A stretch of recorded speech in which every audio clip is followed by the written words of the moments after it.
Whenever you're ready. Hi guys, it's Anders. We've run the third again, and I'm here with some special guests today. I got Greg and Lesley, and they've been on League Project with Rex Bear like I have. And we're gonna see what's going on with them today, and they got a lot going on, guys. So how you guys doing today? We're doing great. We're doing great. How you doing? Great. I got some snow up here, but I love winter. Yeah, I do too. It's been actually warm days for a couple of days, and then all of a sudden we get this cold front come in and cool everything off by 30 degrees. So, we had to put on our jackets now. Yeah. But anyway, for your audience, I'm Greg Yawakia. I'm a member of Pueblo Zuni out in New Mexico tribe. And this is Lesley Curtis. Hi. She's affiliated with two tribes, which is she's part Cherokee and part Apache. I know I don't look like it, but yeah, it's very prevalent in my family heritage. My grandfather was 100% pure Apache, Native American Indian, and my grandmother's side, she was Cherokee. So that's how we go. Well, let us tell you a little bit about ourselves and how we got this started and that was back in 2018. I was called from a friend of mine to do some work at her shop. She said there's some real bad stuff going on and wanted me to come down. And so I came to her shop and I was working over there. And then when I finished, I said, well, if you got people that need to talk to me or need help, just feel free to let them know I'm here, because I was there for about a week. And so they said, okay. And Lesley has been studying about this stuff for about 10 years now, all about alchemy and sacred geometry, flower of life, everything. Yes. But she never could have a proof of it. And I said, okay, so on that February, was it January? No, it was January. Because see, the thing was that with my Native American heritage, I know about the culture and I know about the Native American medicine, and the Native American medicine and their philosophy, their theology. And what was pretty amazing and magical is that when I started diving down the rabbit hole a little bit more than 10 years ago and finding out about the sacred geometry and the alchemy and how it corresponded, you found a lot of the symbolism and the symbols in sacred geometry also in the Native American, history and also their medicine. And since I have, Native American, heritage in my bloodline, I knew about their theology and their philosophies, but I never had anybody confirm that for me, because when we're out here in, as I call it, white man's world, because that's how it's built in this reality, that stuff that you find in Native American culture and their heritage and their theologies, we're told out here in this reality that it's out there in the movies. It's not real, it's fake, it's all fantasy, it's all imagination, and so it was really a blessing, in which I was very grateful, because when, like Greg was saying, when I met him, he was able to confirm a lot of things for me, and I'll let him kind of continue. And I don't mean to cut him off. No. We do this all the time. I know people are like, let him talk. We tag team. We tag team back and forth. And so he might say some things, and then I might reiterate it and kind of go a little deeper, and then he'll say some things, so we just kind of go back and forth. But I just want to kind of give you a little background to that. So when we met, the thing is that I knew about it and I had learned about it, but I never had anybody confirm it for me. And I'd also studied a lot about the dark arts. Okay. That's another piece to the puzzle. Okay. That ties it all together.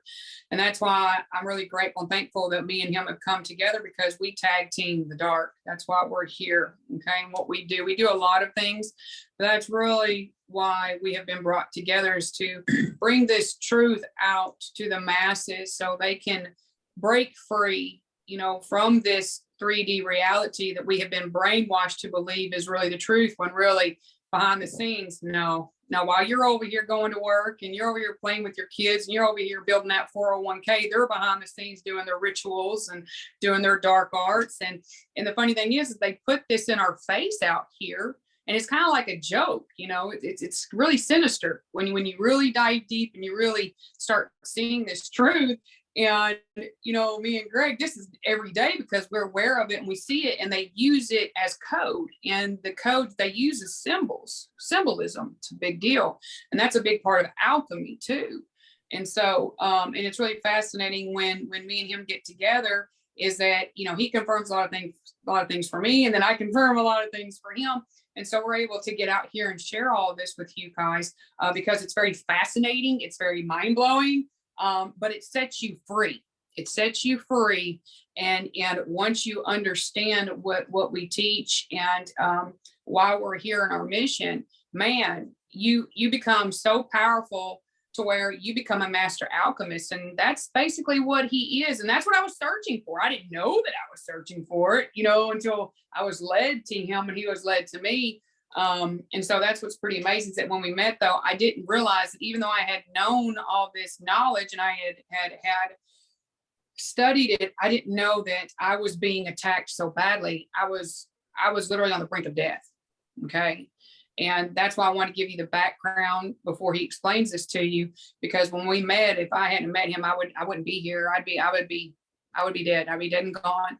And I was literally on the brink of death because I was being attacked so badly. And so when we had met at the shop, I'll let him kind of continue with that and give his perspective, and then I'll give you my perspective. Sorry, guys, I've got a sinus cold, and so my nose is running. Excuse me. But I just want to kind of give you that background information and background knowledge so you can kind of understand where he's going with this. Yeah. Anyway, the year we met, year previous, 2017, I ate something I shouldn't have eaten, and my body went septic, and I actually died. When I died, I looked down there at myself. I said, "Hey, I'm dead. I'm dead. I'm floating up here. My body's down there. The doctor's going crazy over it. I'm dead." So I looked around. I said, "What's the great white light people talk about? Nothing. I hope the good will outdo the bad. Still nothing." Then I said, "With the blood of Jesus Christ, have mercy on my soul. Forgive my sins." And that's when it opened up. Who or what, I don't know. I said, "Bring me in." When I went in, my spirit felt the love, the peace, the happiness, the freedom, the warmth. Everything was so comfortable and perfect. I said, "Wow, I like this. Where am I?" I looked around. I saw all these beautiful things just everywhere. And I said, wait a minute. What are those things? And whoever brought me in said, "Those are God's angels." I said, "I thought angels supposed to have halos and wings." And he pointed at the portal. And when I looked through that portal that I came in, I saw Earth. And he said, "Only when they go down there as a messenger, they're like that." I said, "Okay." So I said, "Wow." So I knew I've never really read the Bible, but there's missionaries that come around and all that, but they tell me when you get to heaven, the streets are going to be gold and the gates are going to be pearly white and you're going to have a mansion. So I said, "Well, I want to see that. I want to see the streets that are gold, gates that are pearly white, and I want to see my mansion." And whoever brought me in says, "You can't. It's not your time." I said, "It's not my time. So what do I do if it's not my time? Can I wait here?" They said, "No." I said, "No." I said, "Why not?" "You got to go back." And I said, "Go back?" "Yeah, you got to go back." "And what do I do when I go back?" I said, "Nothing." I said, "Nothing. I've never read the Bible. I don't go to church. And you say I have to do nothing." I said, "Go back and follow the gospel. That's it. Follow the gospel." I said, "Okay." So they were leading me out. In the blink of an eye, I woke up in my body again. And all the doctors just stopped what they're doing. They looked at me and just said, "Are you okay? Are you okay?" But I couldn't talk because I was already intubated. I had needles all over me, monitors all over me. And I was like tied down. I guess I was combating whatever, but I was tied down. So I just opened my eyes and looked at it. I couldn't talk. And so I just remember closing my eyes and that, I said, "Wow." So ever since then, I said, "Gospel, what is the gospel? What is the gospel?" I had bought a Bible in 1980. This happened in 2017. So that's 37 years ago. I know I had it in my room somewhere, but I never could find it. So my sister told me, says, I'm gonna go home and clean your bedroom because mom said you're gonna have to come home and stay with mom until you get back on your feet. I said, okay. So she went and cleaned my room and she brought me that Bible. She just threw it at me. She said, here, you might need this. And I said, where'd you find it? She said, it was on your bed. I said, I've been looking all over for it, and I know it wasn't on my bed because I would come home and I would sleep on my bed, and I've never felt it. I've been looking for it. He said, well, it's on your bed, so here, you're going to need it. So it was still plastic wrapped, so I unwrapped it, and I opened it. Of course, being a new Bible, it just opened up kind of in the middle. And when it opened up in the New Testament. And the first thing I read was, these are the Gospels of Jesus Christ. And I said, my last thing they told me was, follow the gospel. The gospel is Matthew, Mark, Luke, and John. So I started reading the 4 books. And of all things, it was in King James Version. So I told myself, I said, well, if I don't understand it, I'm going to read it 10 times until you tell me what I need to know about this scripture. So I would do that. I would read it. If I don't understand it, I would read it 10 times and it will come to me. So since then, like I said, I met Lesley, and experiencing heaven was great. And being a traditional medicine man, I said, okay, well, I need to start training somebody. And that's always been in the back of my mind, because somebody to carry on. And so after talking to Lesley, she asked me to come put a protection on her land and cleanse her house. I said, yeah, you're gonna have to come get me, because I came down there, they picked me up, and I don't have a vehicle. They said, okay, I'll come get you. So we made arrangements, and so we said our goodbyes. And when I gave her a hug, I said, wow, this is what I felt in heaven. Why? And I looked up and she saw me. I said, God, you're funny. That's why I'm laughing, because I've heard that probably 1,000 times. Yeah. I said, God, you're funny. And she goes, why? Yeah. I said, you're the one. You're the one. And so when we came here, I saw that she was all beat down and everything. And one of the people that came to meet me, she was in the dark. Somebody that was very close to me. Yeah. Somebody that had been close to me for most of my life, and when you're awake in this world and you're by yourself, like I'm sure a lot of you guys out there are, you see these things and you notice things that do not make sense, that don't add up, that you feel inside is truth, but there's nothing out there to confirm it because it's so convoluted. But see, it's convoluted on purpose, to distract us and keep us from the truth. But see, with the dark and how they work, they're sinister. They like to put it in your face, but they hide it, and it's kind of like a big to the man upstairs. I don't want to do the, what I'm saying, the hand sign, the finger. So, they like to do that. They like to put it in our face, and they like to put it in source, God, the all that is, however you want to describe, the Father.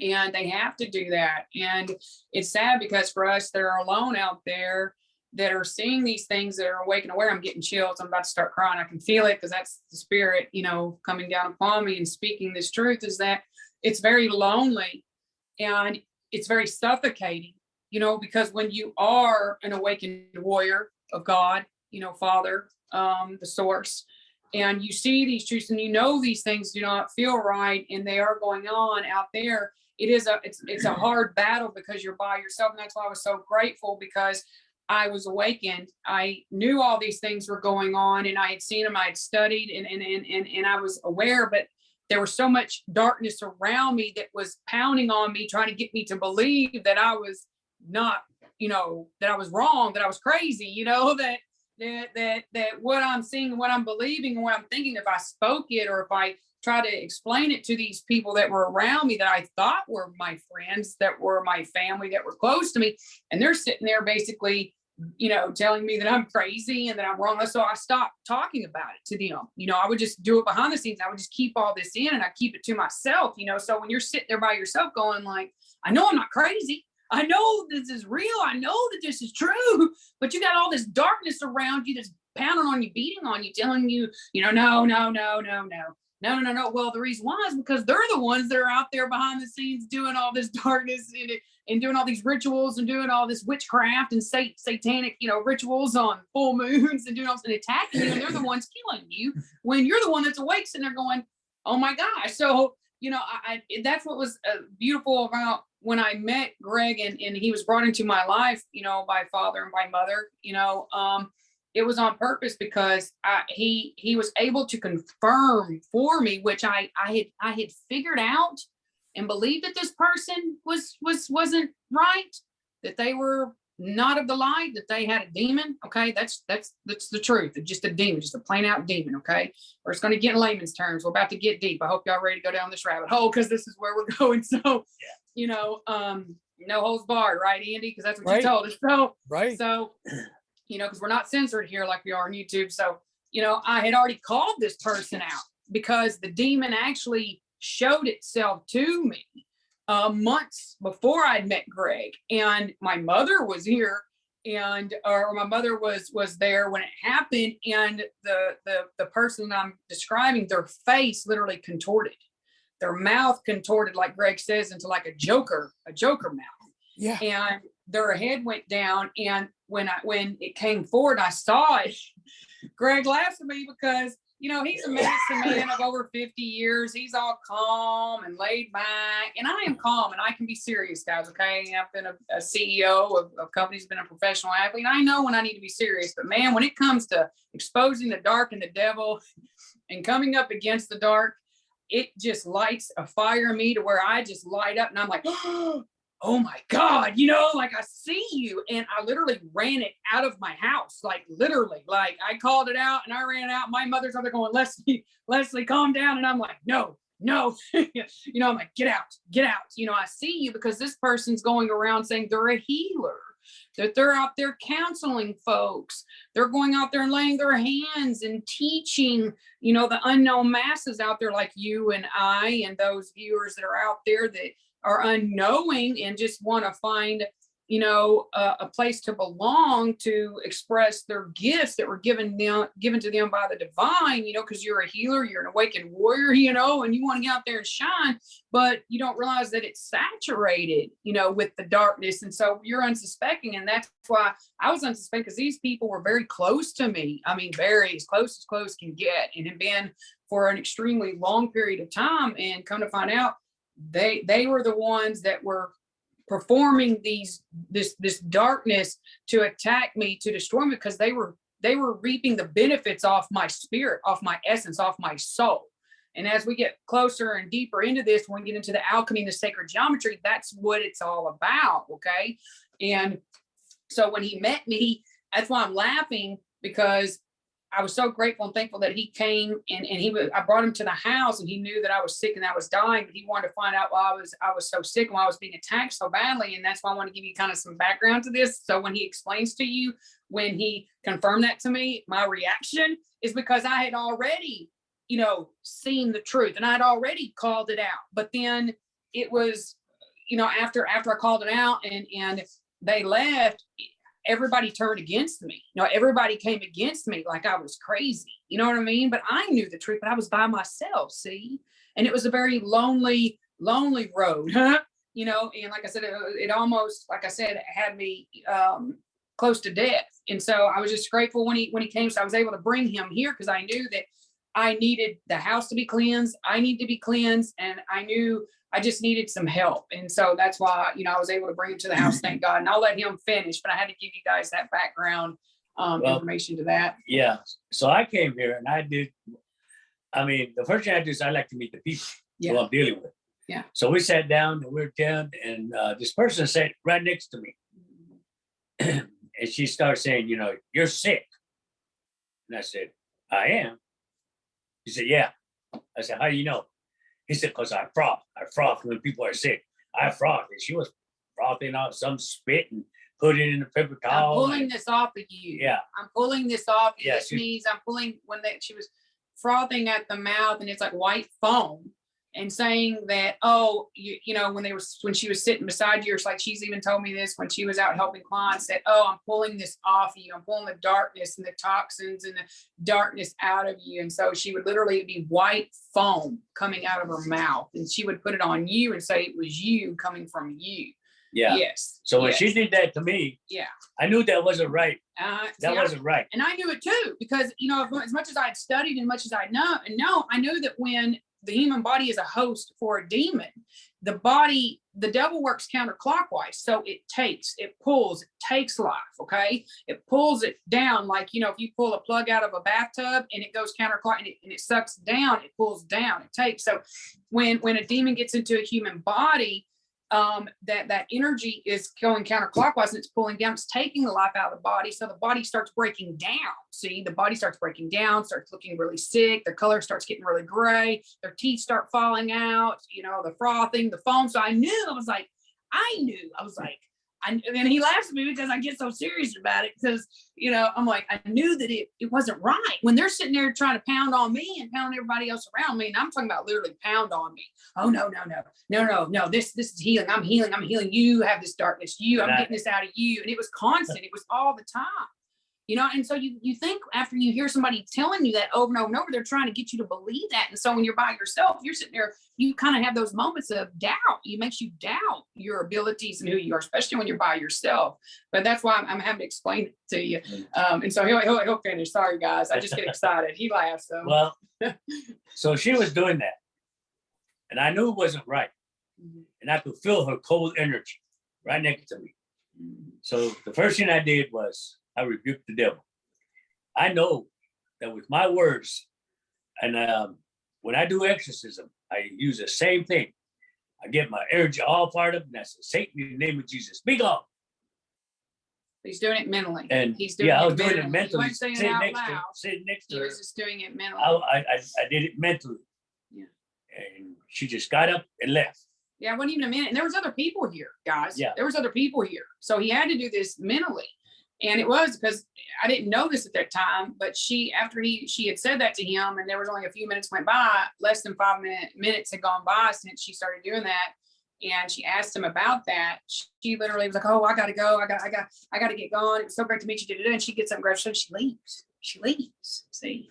And then I told, after everybody left, you know, because when Lesley told the family that I was going to be here to bless the house, protection, all that kind of stuff, they all wanted to meet me. So they all came. And she was one of them. And she kept sitting next to me and all that. And when I did that, she was the first one to leave. Yeah. And she was the one that wanted to meet him the most because she was the one out of all of them that was a self-profound healer and Reiki practitioner, master, you know, counselor. I mean, she's going out and people are coming and she's doing these healings on them and counseling to them and, you know, being very adamant about getting out there and sharing this knowledge and this truth with them, you know. And so that's because I'd always knew that there was something not right and something wrong because I had seen the demon show itself to me months before that. But since I was by myself, I was ostracized. You know, so I'm sure like a lot of you out there probably are going through the same thing, feeling the same thing because you have these gifts, you're awakened, you know, and we're brainwashed to believe this doesn't exist, but come to find out behind the scenes the whole time, she's out there doing black magic rituals, satanic rituals, witchcraft, constantly. I mean, when I tell you it's constant, it's every day. I mean, it is constant attacking me, my son, my mother. I mean, it is nonstop. You can ask him as a medicine man. That's why we knew that God brought us together for a reason and that we're here to teach the masses because we have a big mission. And him being a medicine man of over 50 years, I'd asked him, I was like, have you ever seen somebody in all of your years of medicine get attacked as badly and as much as I do? And he's like, no. I mean, it is literally, I'm talking about, we pulled 9 different things out of me one time. Yeah, I do psychic surgery. That's a big thing that we do. Yeah. And that's in Native American medicine. It's real. It's as real as you and I sitting here and him sitting next to me. And this is what we're born and bred to believe, that this doesn't exist, that magic, alchemy does not really exist, but it does. It really does. So and I'll so, let him finish. I'm sorry, guys. It gets really deep and it gets exciting. So when after we met, I left. No, she left. She She left. left. And I asked you, I said, Oh, yeah. So what did you think about that? And I just told her, I said, well, when she was doing all that, I rebuked the devil, and the devil had to go because of my energy. And if the devil didn't leave, I would start quoting scriptures. And the devil does not like the Bible. And he said it was a demon. Yeah, because the Bible, when you start reading scriptures, your vibration is higher than what the devil anticipates. Mm-hmm. And it has to leave. It can't be around the vibration of 432 megahertz or above, which is the heart chakra, which is the fourth consciousness, which is an alchemy, and we teach that. Okay, so that's why he's saying that it ignites the fire in the heart and the mind. With the mind is the spirit in alchemy, and it's the same thing. So when you get fired up and your energy gets fired up and gets spinning, gets that strong, the devil in the dark, they operate below that. So they have to move, they have to leave, they have to go, because then they would have to release the host. They would have to let go of the body that they're in. See, and they can't risk that. You see what I'm saying? So they have to go, they have to run, because they they have to let go, because the energy and the vibration is just too much. So anyway, after we got done with everything going on here, I went back to New Mexico to take care of my mom. And we still had a connection. Lesley and I still had a connection. So one day she was attacked real bad to where she called me and I said, okay, all right, I'm coming back, and see what's going on. And so I bought me a ticket. It showed up, they took my money out of the credit card and everything, but I didn't have a ticket. And I said, well, wait a minute. They're trying to block me already from coming out here. I said, I ain't got a ticket. And I already called her and I said, I'm coming in. This time, I had an itinerary. I said, I'll be there. And so she said, I'll pick you up, no problem. I'll pick you up. And so I said, okay. But then when they come to get my ticket, there was no there. Yeah, at the station where he was supposed to pick it up. It had already processed, sent him a confirmation, everything, and he got there and they couldn't find his ticket. They were like, oh, it's not here. So that's what we talk about, is the devil in the dark really works strategically to try to keep, you apart, from being able to perform these miracles that we call, which it is, the assistance, the helping. Just like Andy, before we got on, somehow the volume just disappeared and we couldn't hear you. And I was like, well, there you go. The dark's already working, trying to keep our voices, from getting out there and the truth getting out there. And that's how they work. Yeah, but it doesn't matter. You have power over them. Everybody has power over them. Because, in the Bible, Jesus gave us authority. Mm-hmm. He says a couple places, he says, in my name, Satan has to flee. Yeah. And then also in Matthew chapter 10, verse 6, freely I give you authority to heal the sick, raise the dead, and remove all dark spirits. See, that's the thing, is that we're not dogmatic. Yeah, we're not dogmatic. We're not prejudiced. All religions and philosophies have beautiful teachings and knowledge to share with all of humanity. But the thing about Jesus is that he was a master healer, but he was also the one that exposed the deceiver. And when you get further down into alchemy, you understand how the devil works. He works counterclockwise. And the devil in Father, God, Source works clockwise, is that the Bible is actually coded. And we can show that to you. We can prove it to you. In alchemy, it's the vibration, it's your words, and it's your thoughts. And I think I sent you some pictures, Andy, about words where you can say thank you. And these words are sacred geometrical shapes. And the higher the vibration of the word, the more complex the shape. But if you see like a lower vibrational word like evil, it's just like a splat. It's like a splat, see? And so that's what we talk about in the Bible, is that it's such high vibrational words, and it's coded from, when you read it from left to right, and then from right to left, because in that verse, you'll read it from left to right, and it's so high vibrational. But in Hebrew, the answer to that verse is literally written in the Bible verse, but it's written backwards. See, so the devil can't invert it. He can't touch it. He can't tap into it. He can't do anything with it. And the power of your words is what alchemy and sacred geometry is. And that's the knowledge, even though it sounds so simple, but when we explain it to you and we show it to you, and you get this power, and it's all around us, you know, it frees your mind. You become a master alchemist, just like Jesus was. Jesus was here to teach, and he was here just teaching the truth of what alchemy really is. But see, we were only given half of that truth on purpose. See, that's why the world, and that's why Mother is out of balance, is because we've only been given half of that knowledge because of these institutions and these large sects, you know, secret sects, you know, gave us this knowledge. Then we all would have this power, and then we wouldn't need any of them. They wouldn't have that power and that control over us. See, because they're literally stealing our light, our energy, and our spirit. Okay. You know, so that they can take our blessings, they can take our energy, they can take our soul and our essence and have the money, the fortune, the fame, the health, and all that. But a lot of these people have to sell their souls. And that's why we're here to, you know, to teach the truth, the one truth, because we give it back to you, because it's literally in our DNA. In sacred geometry and alchemy, when you learn about it, you see it, it's literally written in our DNA. It's every human being on this earth will resonate with it, because it's just literally written in code in our DNA. And we can show you that, we can teach you that. So when we start talking about the Bible, we start talking about Jesus, we talk about this not only because we are, you know, religious or dogmatic, just we know the truth. We understand the truth of it and the power of it. See, and that's what the devil doesn't want people to know, is because the devil's greatest deception is having man believe that God doesn't exist, that he doesn't exist. Yeah. You know, and so we're here to prove that wrong. We're here. And that's why, you know, a lot of these, you know, we had Mormon missionaries come out here one day, and they were telling me about, you know, their beliefs and everything.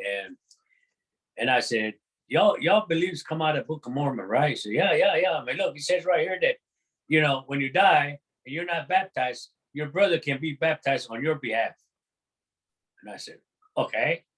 And when you go out and you do this, you know, if it's not right, your brother can ask you to forgive your sins, and they'll be forgiven. I said, wow, that's easy, you know. And so I would challenge him on some of the Bible scriptures. I would ask him, I said, let me ask you a question. He said, what's that? I says, you know, you say when we die, we're supposed to lay in the grave asleep until judgment day. We say, yeah. I says, well, in the book of Luke, why did Jesus tell that guy that was hung on the cross with him? You know, one of them says, if you're God, if you're son of God, save yourself.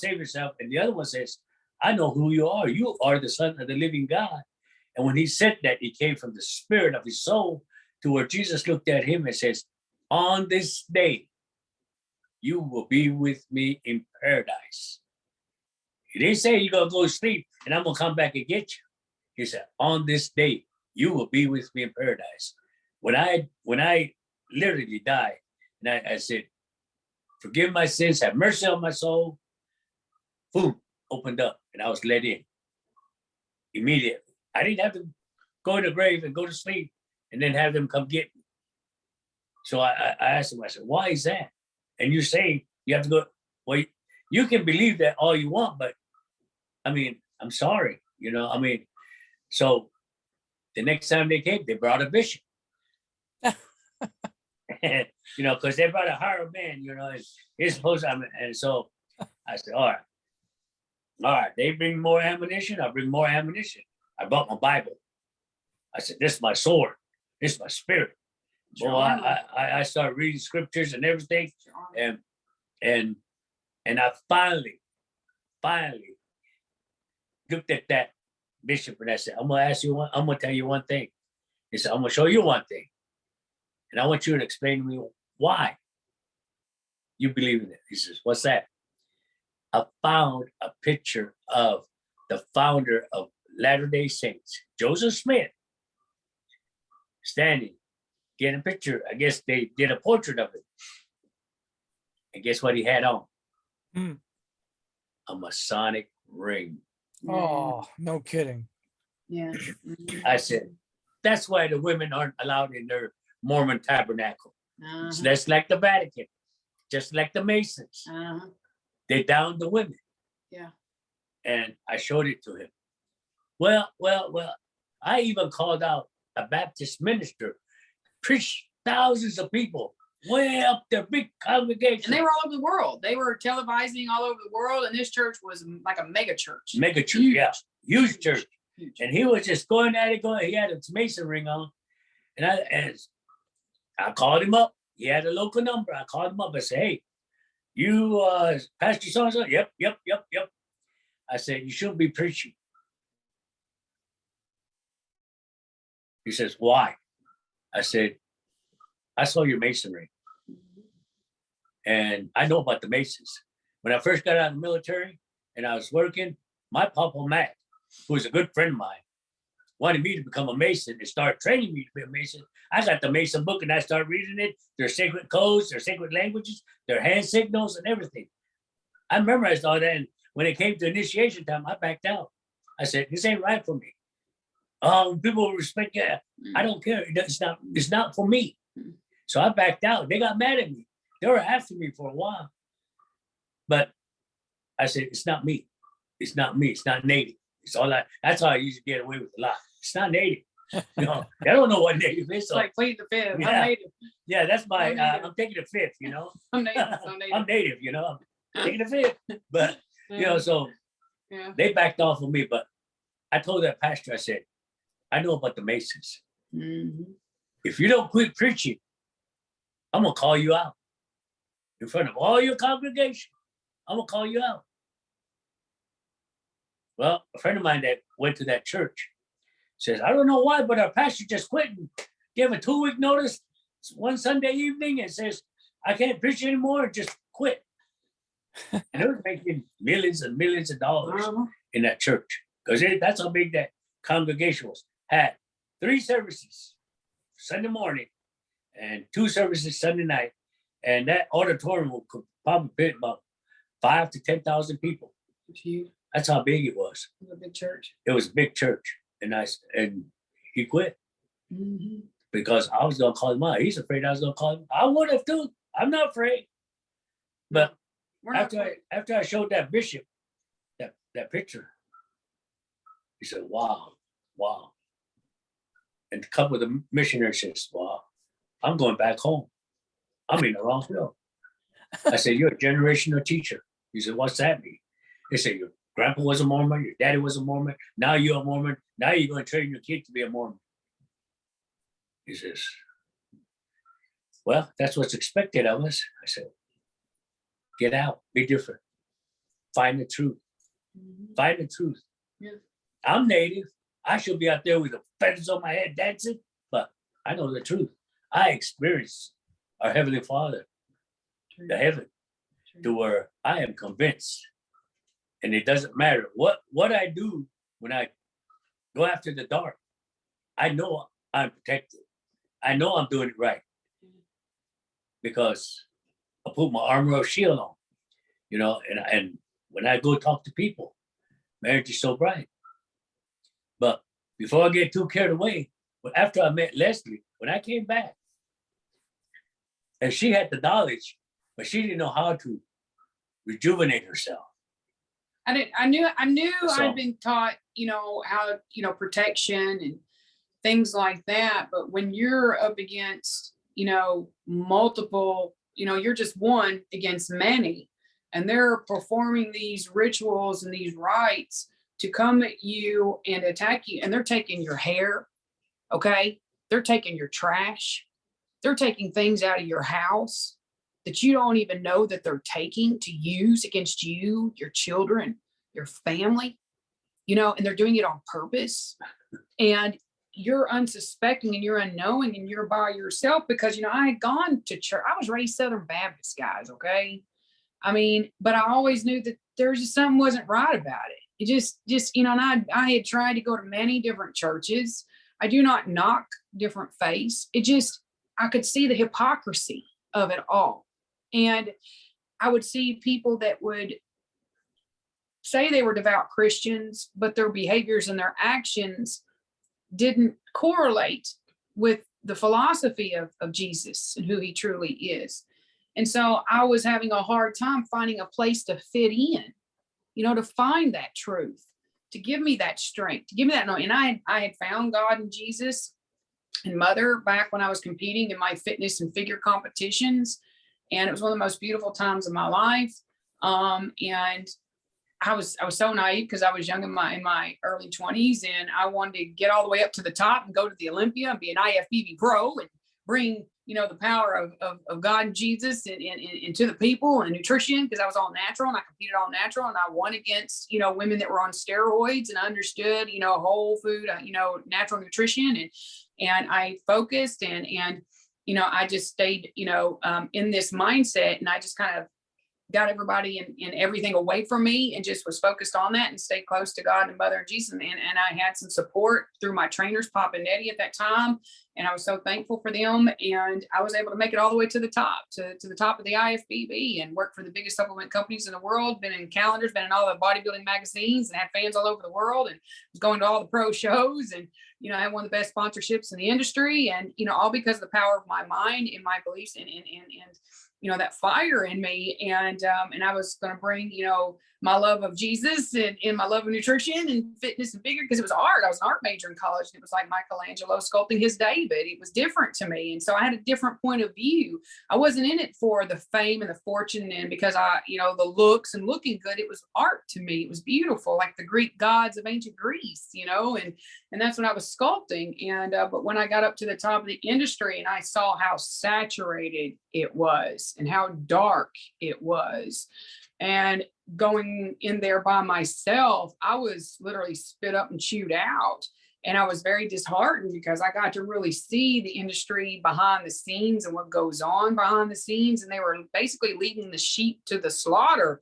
And I just thought, God, I got, sucked into it, and almost like to that point where you're almost selling your soul. And I got lost. And I just thought, oh my God, I can't lead people into something like this. It's just so dark and just it was just dirty, guys. And I can't explain it. And I literally left it at the peak of my fame. I'm not lying. I left it because I moved to San Francisco, and, I had the sponsorships. I had the $10,000 crystal suits being made by the top designers in the industry. And, when I tell you I had it all, and I was like, it's either my soul or this. And I was like, I don't want it. If this is it, if this is how it's going to be, I don't want to be a part of it. And I literally left it, came home, changed my number, got offline. People literally thought I died. I disappeared.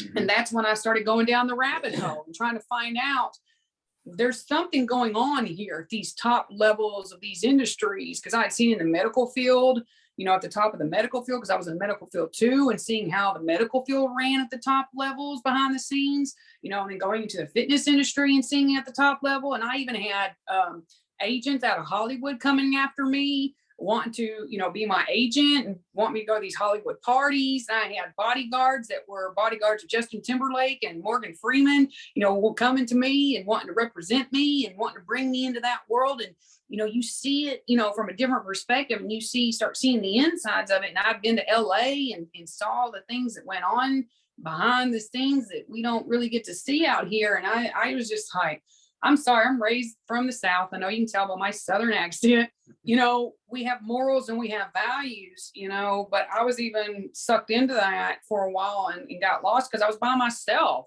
And so when I came back and I started down this rabbit hole, I was trying to find my place, where do I fit in? But thank God, with my Native American heritage, and understanding that there is, this beauty to mother and to nature, and then finding about sacred geometry. And sacred geometry is just the language of the divine. We find it everywhere and in all things, in the Fibonacci and the golden mean, Leonardo da Vinci, he's one of my idols, one of my favorites, and with the Mona Lisa and the golden mean ratio, and then the Vitruvian man, which we explain in our classes what that represents. And it represents, the human, which is also in sacred geometry, the circle, and then the cross by elements, and also the Star of David, the 6-pointed star, which in sacred geometry is the Merkaba, which is the chariot of light, which is also Archangel Metatron, but Metatron's cube in sacred geometry.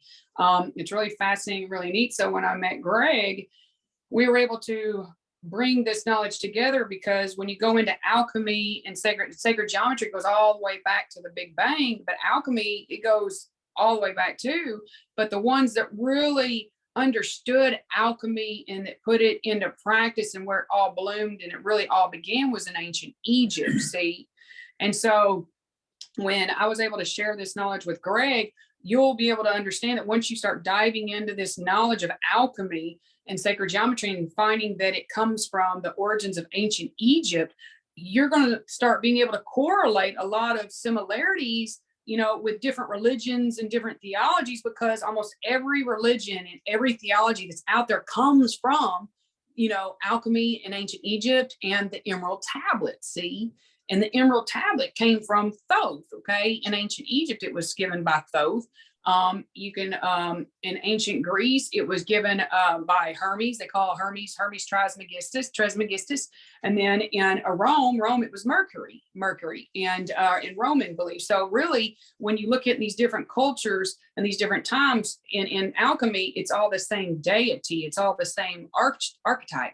And so when you start learning about, Christianity and the Trinity and what Jesus was here to teach about the Trinity, when you get deep into alchemy is all about understanding the one thing, the as above and so below, and the one thing that connects the as above and so below, that connects us all to all of creation.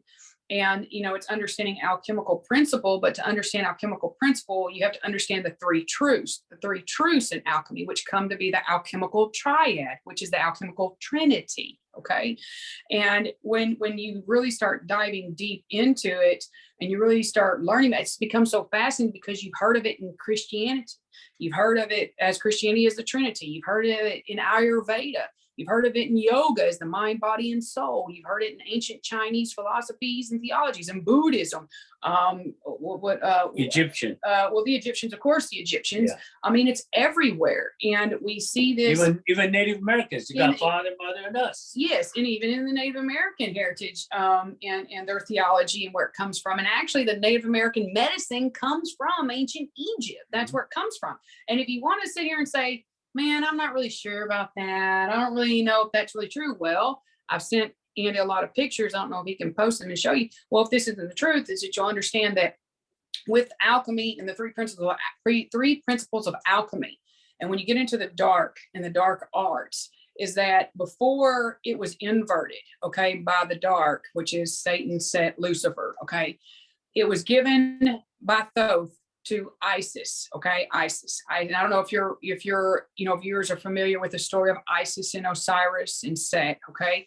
And so before all that happened with Set, Isis, and Osiris, Thoth gave this knowledge to Isis, and Isis was able to perform these miracles using alchemy, which is magic, okay, and share this with the masses. And when I talk about alchemy and this sacred knowledge, it's just the sacred knowledge of the high priestess, okay, and the high priestess is the left-handed path. So you hear the left-handed path of Satan and the right-handed path of God. You hear that now, okay, but really it's just the number two, which the number two is the high priestess in the tarot, which is basically alchemy, sacred geometry, astrology, numerology, tarot, all that, occult knowledge, all that secret knowledge, guys. Okay. And so when you get into this and you start learning about it and you start seeing it, is that, it was beautiful. It was revered in ancient Egypt, and Isis was able to share that with everybody until, Set came along and he took this knowledge and he inverted it. Okay. He inverted it.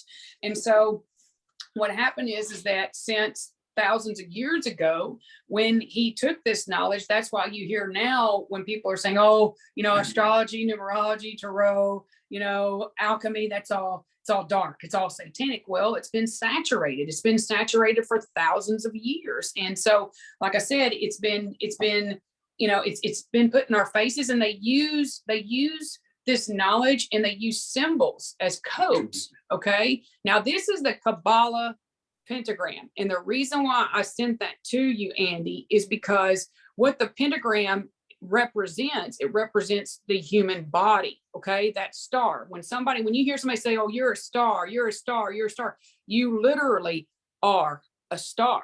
Okay. And this Kabbalah pentagram will show you, when you get into alchemy, the alchemy is three truths, three principles. Okay. And those three truths and those three principles are represented by Mercury. Okay. Which represents the spirit and the mind, which is the same thing. And then you have sulfur. Okay. Sulfur represents the soul. Okay. And then you have salt, which represents the body. And in ancient Christian, theology, we hear it as Father, Son, and the Holy Ghost. Okay. And so when you get into it's mind, body, soul. And then and what I explained here with this pentagram is that if you see that Vitruvian man, the Leonardo da Vinci that I sent you, Yeah. okay, the human, when you have these three symbols in alchemy, the three principles, the three truths, okay, yes, that's the inverted pentagram when they perform their satanic rituals, because that's actually Baphomet, the head of Baphomet, okay, and that's the goat head. Now, if you look at the human bodies upside down, now this is a regular pentagram, which represents you, the human, because you have the top of which is the head, the top of the star, and then the two arms are the sides of the star, okay? And then the two legs are the bottom of the star. Your energy field, your aura, which is your spirit, is the circle that's around the body, okay? That's what a pentagram represents. It represents you. There's a lot of power behind those symbols, okay? Because when you get into alchemy and you see the three, the Trinity, which is the Tria Prima in alchemy, it's called the Tria Prima, which we call it the Trinity, okay?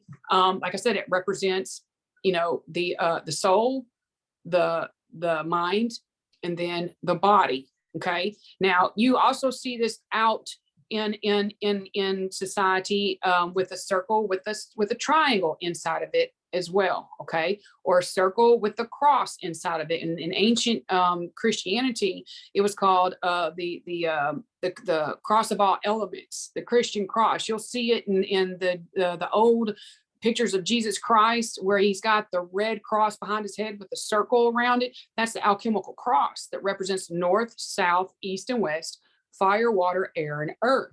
But see, on the pentagram, the human body, which represents a star, because you are a star, you make the shape of a star. And then you've got the energy field, the aura, the spirit around the body.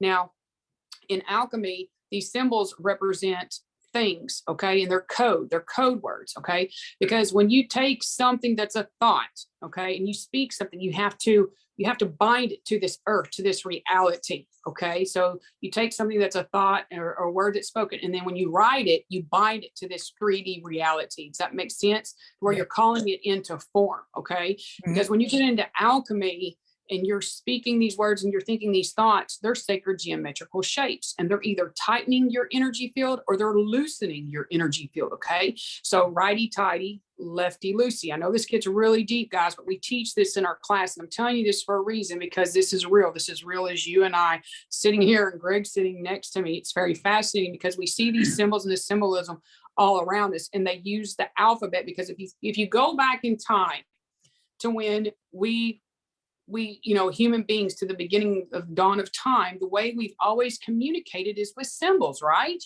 Mm-hmm. With cuneiform, with pictographs. The ancient cavemen would draw these symbols and these what they would think was like an animal out there. They would draw a symbol for it. Look at the ancient Egyptians and their hieroglyphs, the Sumerians and the Sumerian tablets. Okay. Even our alphabet, okay, are symbols. They're symbols. Okay. And they're very powerful. There's a lot of power. They have vibrations. Okay. These symbols have vibrations. And that's why I wanted to show you this pentagram, which the top represents spirit, okay, which is the circle in the regular pentagram. I think I sent a picture to you that shows you the star, and it shows you like spirit at the top, and then it shows you where you have now that's the mind, that's the pineal gland, that's the eye of Horus. When you split the mind in half, okay, and you hear about the eye of Horus, and you see, like I said, symbols, they use it as code words, guys, code words, okay, and they put it in our face. You see the eye of Horus, and you hear about this like on the back of the dollar bill, the pyramid with the eye, right? Okay. And you see like even the celebrities doing the triangle over their eye, which represents the eye of Horus. This is what they're talking about. Okay. Because the triangle is the Trinity, which is you. Okay. That's what we're taught. That's what we're not taught. Okay. And so when you split the human brain in half, that's literally the eye of horse, in the shape of the eye of horse, because they're talking about the pineal gland. And the pineal gland throughout time in different religions and different cultures has been represented as the pine cone. Okay. I think I sent you a picture of that too, Andy, of where you can find this pine cone in all different cultures. Even the Vatican, the Pope and his staff has a pine cone. Now there's the picture of Jesus Christ with the alchemical cross behind him. That represents the alchemical cross, north, south, east, west, fire, water, air, and earth, and the cosmic womb, of the sacred, most sacred symbol in all creation, which is the sphere, which is the circle, which is the feminine aspect, guys, which is Mercury, the breath of life, the quintessence. Okay, we can teach you this. Now, if you can scroll through there and try to see, I know I sent you a bunch of pictures. You can see the picture of all the different, I think it's the Sumerians, the Assyrians, then you have the Vatican and the different cultures that have the pine cone that represents the pine cone. Like the Vatican has the largest pine cone statue. There it is, right there. There it is. Yeah. Yes. And see, what this goes back to is the pineal gland, but also it all traces back to that symbol on the bottom right-hand side, which is the flower of life. All things and everything come from that one symbol. Okay. I know it's hard to believe, but when you really start diving deep into the knowledge of sacred geometry, which that symbol represents sacred geometry in all things, and we find it everywhere. It's the language of the divine, language of God. Okay. And you like, if you see the pine cone next to it to the left, it looks just like the flower of life. And so this pine cone, like I said, also represents the pineal gland, where the sacred knowledge comes from. Okay.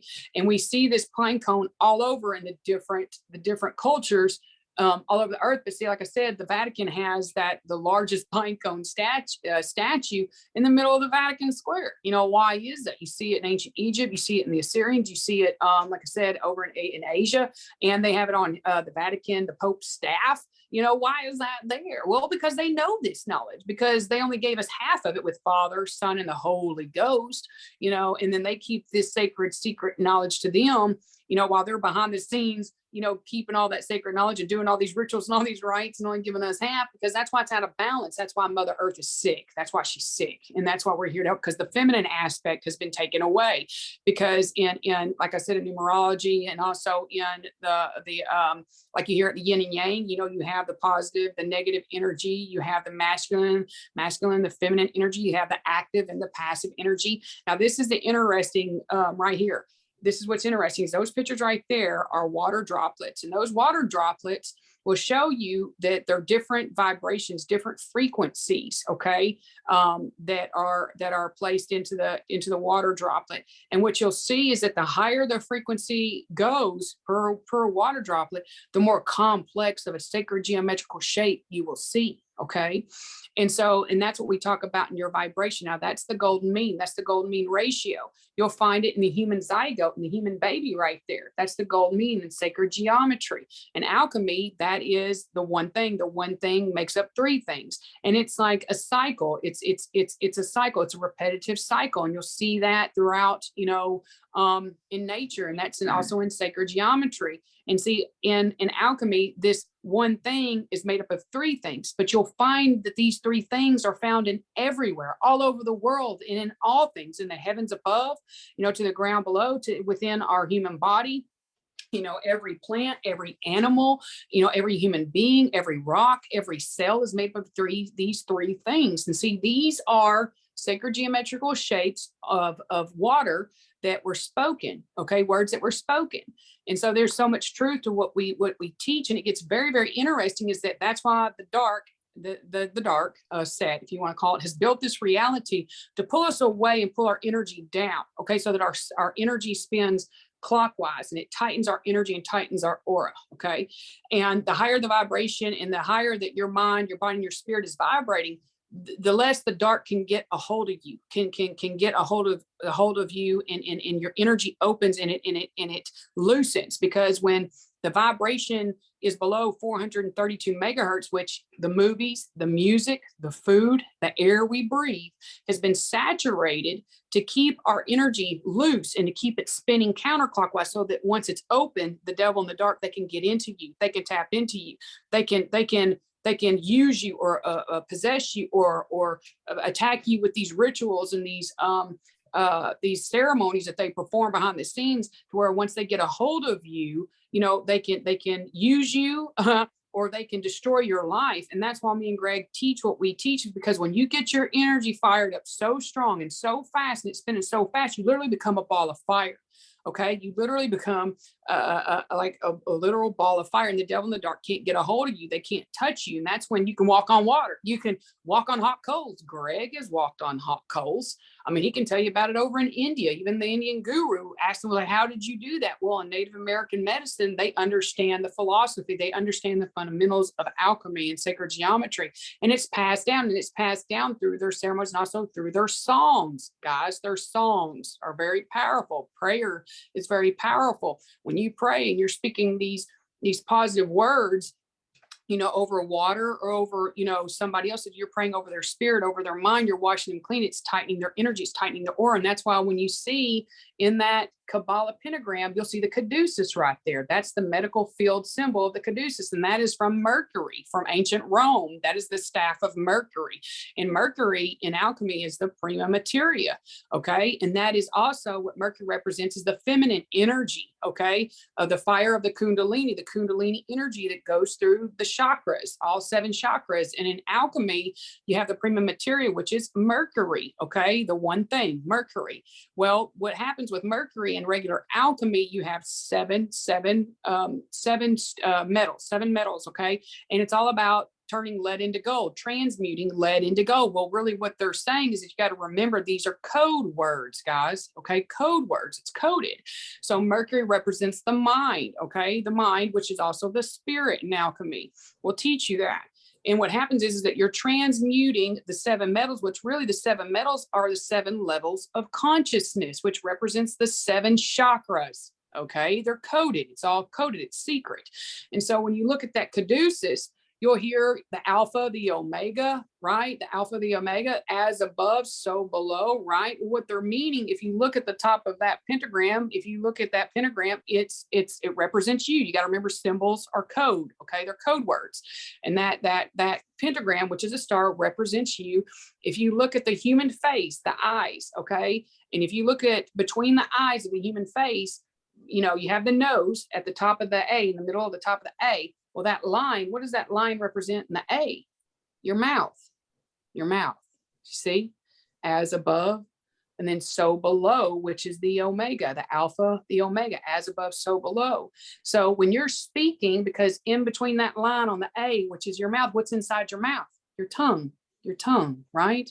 And the way that you make sound is breathing in the air, goes into the lungs, and it transmutes. It comes in as oxygen, O2, right? It comes in as oxygen. You breathe in, it's O2 into the lungs. And then when you exhale, it comes out as CO2. CO2, it's food for the trees, right? So you're breathing the air from below, breathing it into your lungs, which comes down as above, so below. And then as within, when it goes into your lungs, and then it comes out, and it goes out as food to the trees, and we get our oxygen from the trees, right? So it's a cycle. It's a repetitive cycle, but it keeps us grounded and it keeps us connected. But it vibrates at a frequency. So depending on the words that you speak and the thoughts that you think are going to make your energy and your aura and that fire go up and down your energy in your body. But see, the devil and the dark have built this reality to disassociate you, to disconnect you from your connection from above and from below. And how they do that is through the mind, okay? Your ears and your eyes and your mouth, right? So what you hear, what you see, and what you eat. So think about all the food, the GMOs, the chemtrails.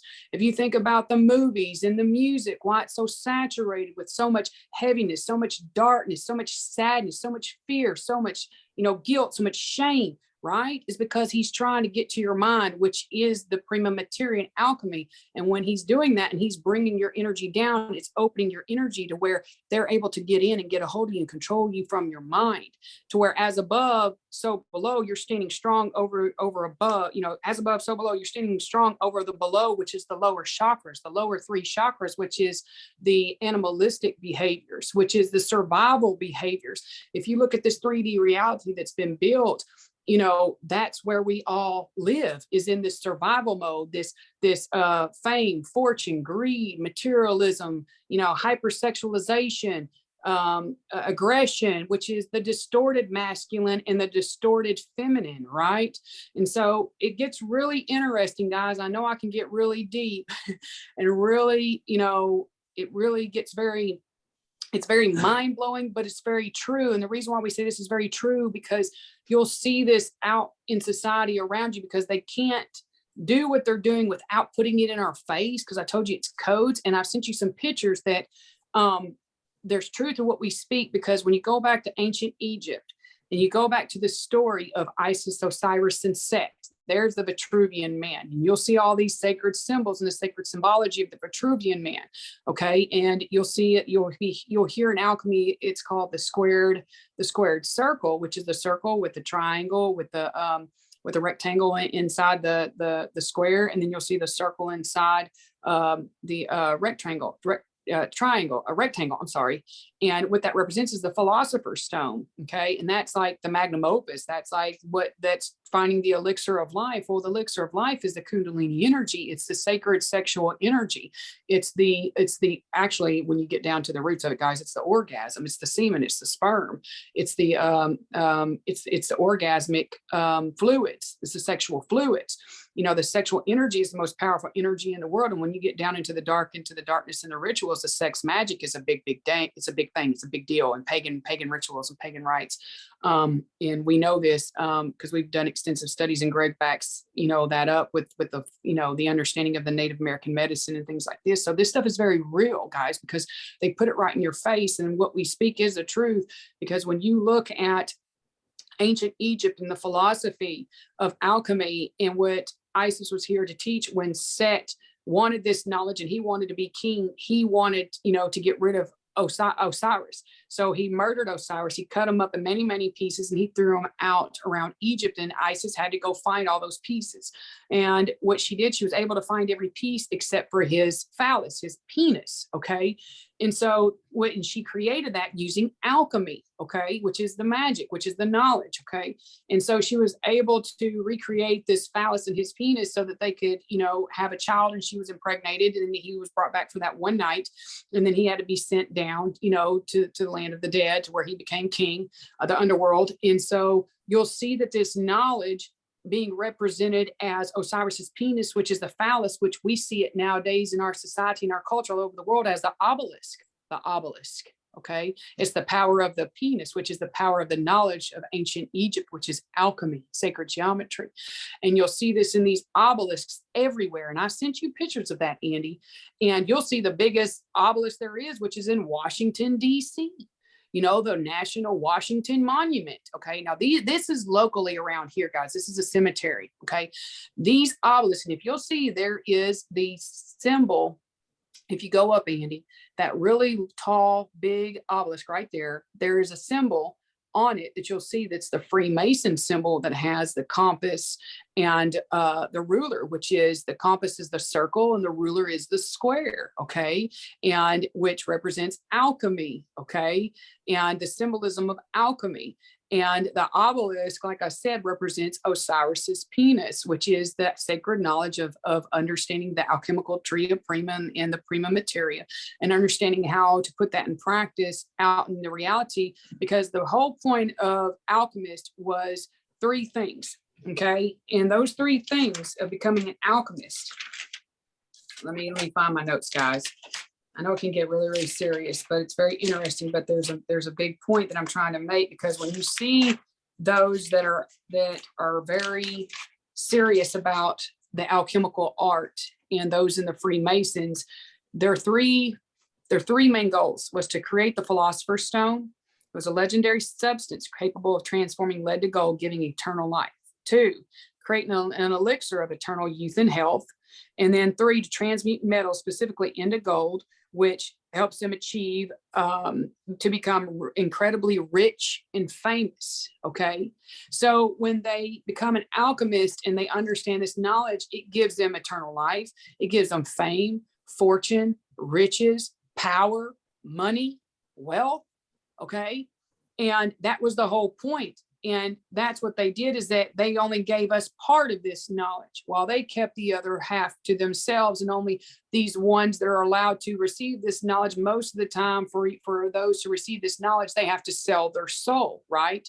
They have to sell their soul to gain this knowledge. And to do that, you have to really literally sell your soul to the devil, because he controls this knowledge, because he took it from ancient Egypt with Osiris and Isis. Okay. And so, like I said, it's shown to you out in this reality, out in front of us. And like I said, they use these symbols. They use the symbols of the circle, the triangle, the square. They even use the symbols of fire, water, air, and earth, okay, for their rituals and their rites and their ceremonies. And the reason why they use these symbols, because there's a lot of power behind these symbols. Like I told you, when you speak these symbols, there's a frequency. Okay, that's the tripod of life. That's the tria prima in alchemy. And that's the tripod of life, and that's the Celtic cross, actually, in Celtic theology. And that's the tripod. That's the third stage of the flower of life. And you learn the different stages of the flower of life. There's 10, but there's seven stages in the flower of life before you create the seed of life. And when you look at the 7 stages of the flower of life, literally replicate the 7 stages of the human zygote. They look exactly the same. It's really, really powerful. We can show you this evidence in our classes that we teach, guys. And I know it gets really, really deep. It is. It's very mind expanding. But what's so amazing is that a lot of these symbols and a lot of this knowledge is there. It's just knowing how to find it, knowing how to understand it. And then what's the point of knowing this knowledge is, how can you use it for your life? How can you use it to engage with it in your life? Well, when you get it and you understand this, guys, you will get this power and you will become so strong. You'll become like a master alchemist, like Greg. You know, he's a master alchemist performing this psychic surgery. An instant manifester, a master manifester, money, wealth, perfect health, psychic surgeries like Jesus, healing hands, and, being able to perform these powers, and it's all because we understand the knowledge. And that's what we're here to do, is to share this knowledge with all of you and to give it back to you, because this is ours. It is our birthright. It is in our DNA. It was taken from us. It was stolen from us. But for now, for those to receive this knowledge, they have to join the secret sects and to sell their souls. But the thing is that we're telling you, this is our inherent power, and these are our inherent gifts that are given to us by the divine. And that's what's so beautiful, is that when you tap into this knowledge and you get to experience this knowledge, you get to see it, and you see the results, you see it working in your life, and you see it working in your mind and your body and your spirit, and you see how it releases you from all of this that's been built to make us believe that we're less than, that this isn't real, that we're just our jobs. We're our money. We're our 401k. We're our homes. We're only as good as what we've got, what we've earned. No, we are so far beyond that. We are so more powerful than that. And they know this. One human body can power an entire city. We are literally electromagnetic beings that are more powerful than we could ever imagine. And what's so beautiful, and I'm so grateful for meeting Greg, guys, and I get so fired up and I get excited, is because I'm so thankful, is that, because of him being able to confirm this knowledge. And then when you understand it, you're going to be able to perform these miracles. You're going to be able to perform the psychic surgeries. You're going to be able to perform these healings. You're going to have money. You're going to instant manifest. You're going to have perfect health. I mean, your life's literally going to transform, and it's magical. It's incredible. And it's really beautiful. And that's the whole point of this, is this is the truth that was stolen from us. It was stolen from us on purpose.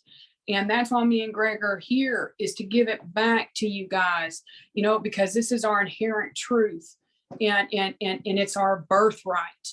And we want people to know who they truly are, and know that the power that they have inside them is beyond anything they could ever imagine. And we can help them understand that. But for them to understand that, they have to understand who they're up against. Okay. That's one of the biggest things that we have to teach, is that we get a lot of clients that come to us because they go into these healing modalities and they're taught how to heal, but they're not taught how to protect themselves. See?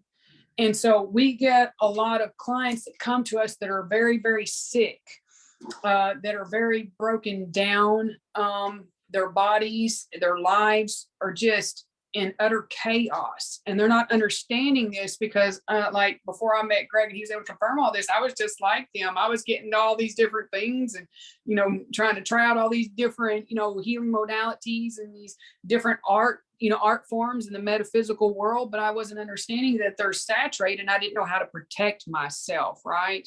And so that's what Greg teaches, and that's what we teach together, is that it's like, I love that Sun Tzu quote in The Art of War.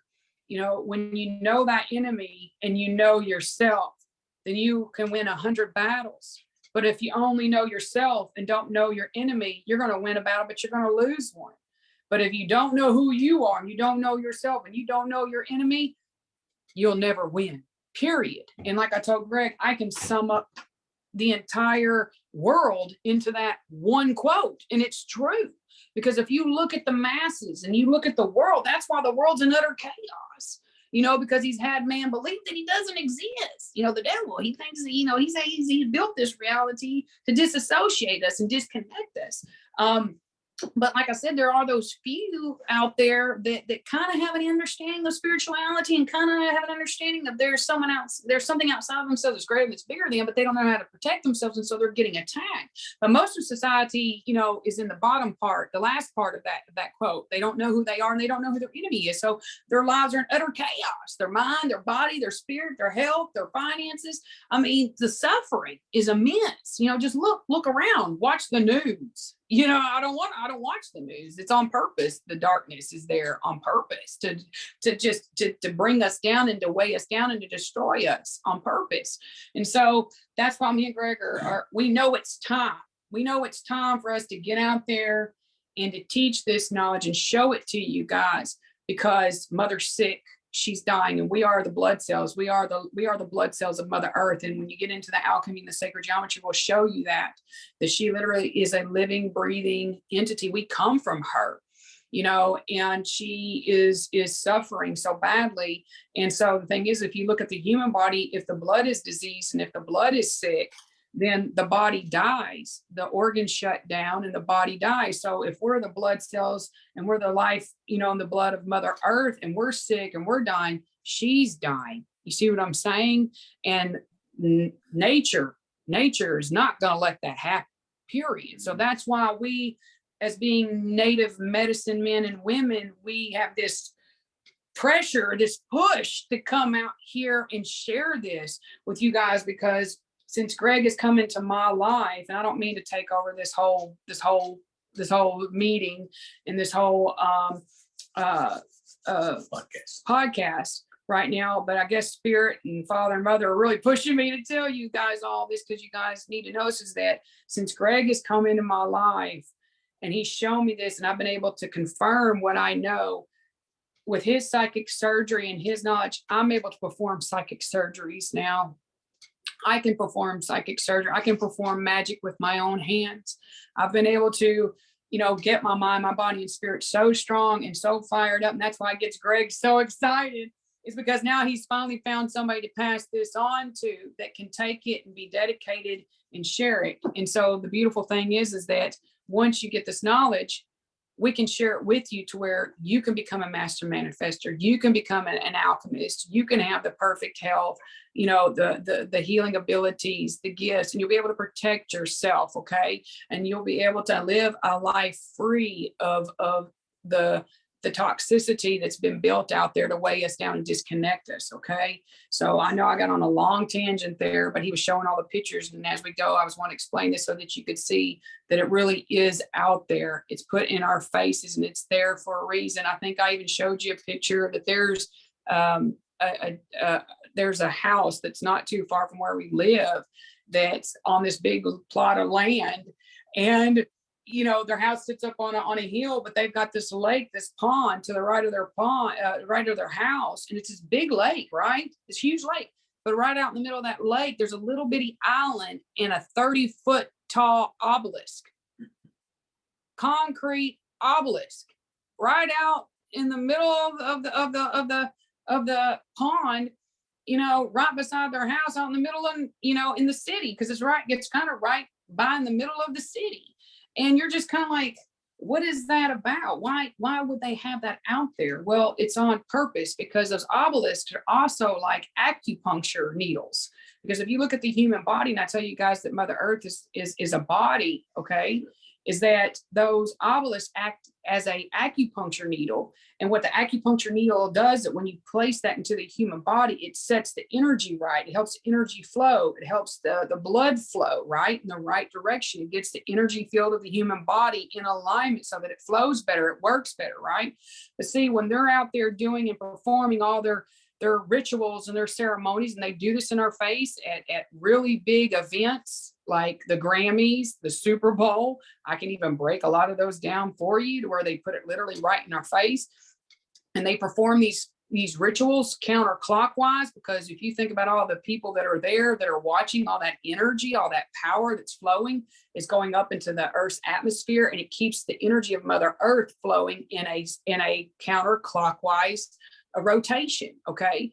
And so when you have these obelisks out around these areas of water, that water helps the wind and the energy flow. So those obelisks keep the energy flowing and keep it in alignment with Mother Earth to keep the energy going counterclockwise, to keep her energy field open so that she starts deteriorating. That's what, like, if you look at the weather, COVID, the sickness, if you look at how she's, really suffering in so many ways, but they do these things on purpose. And I was telling Greg when we were talking about this, I was like, look at the Washington Monument.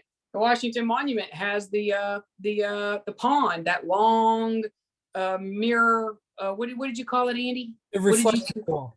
The reflecting pool. So that's there on purpose. It's not just there. So when you start learning this and you start understanding this knowledge, you're like, oh my God, like there's purpose behind this, and it's not for our benefit. I promise you that. And it's not for Mother Earth's benefit. I promise you that. It's for a very more sinister, reason. And it's really, really sad. So I'm sorry to take over the podcast.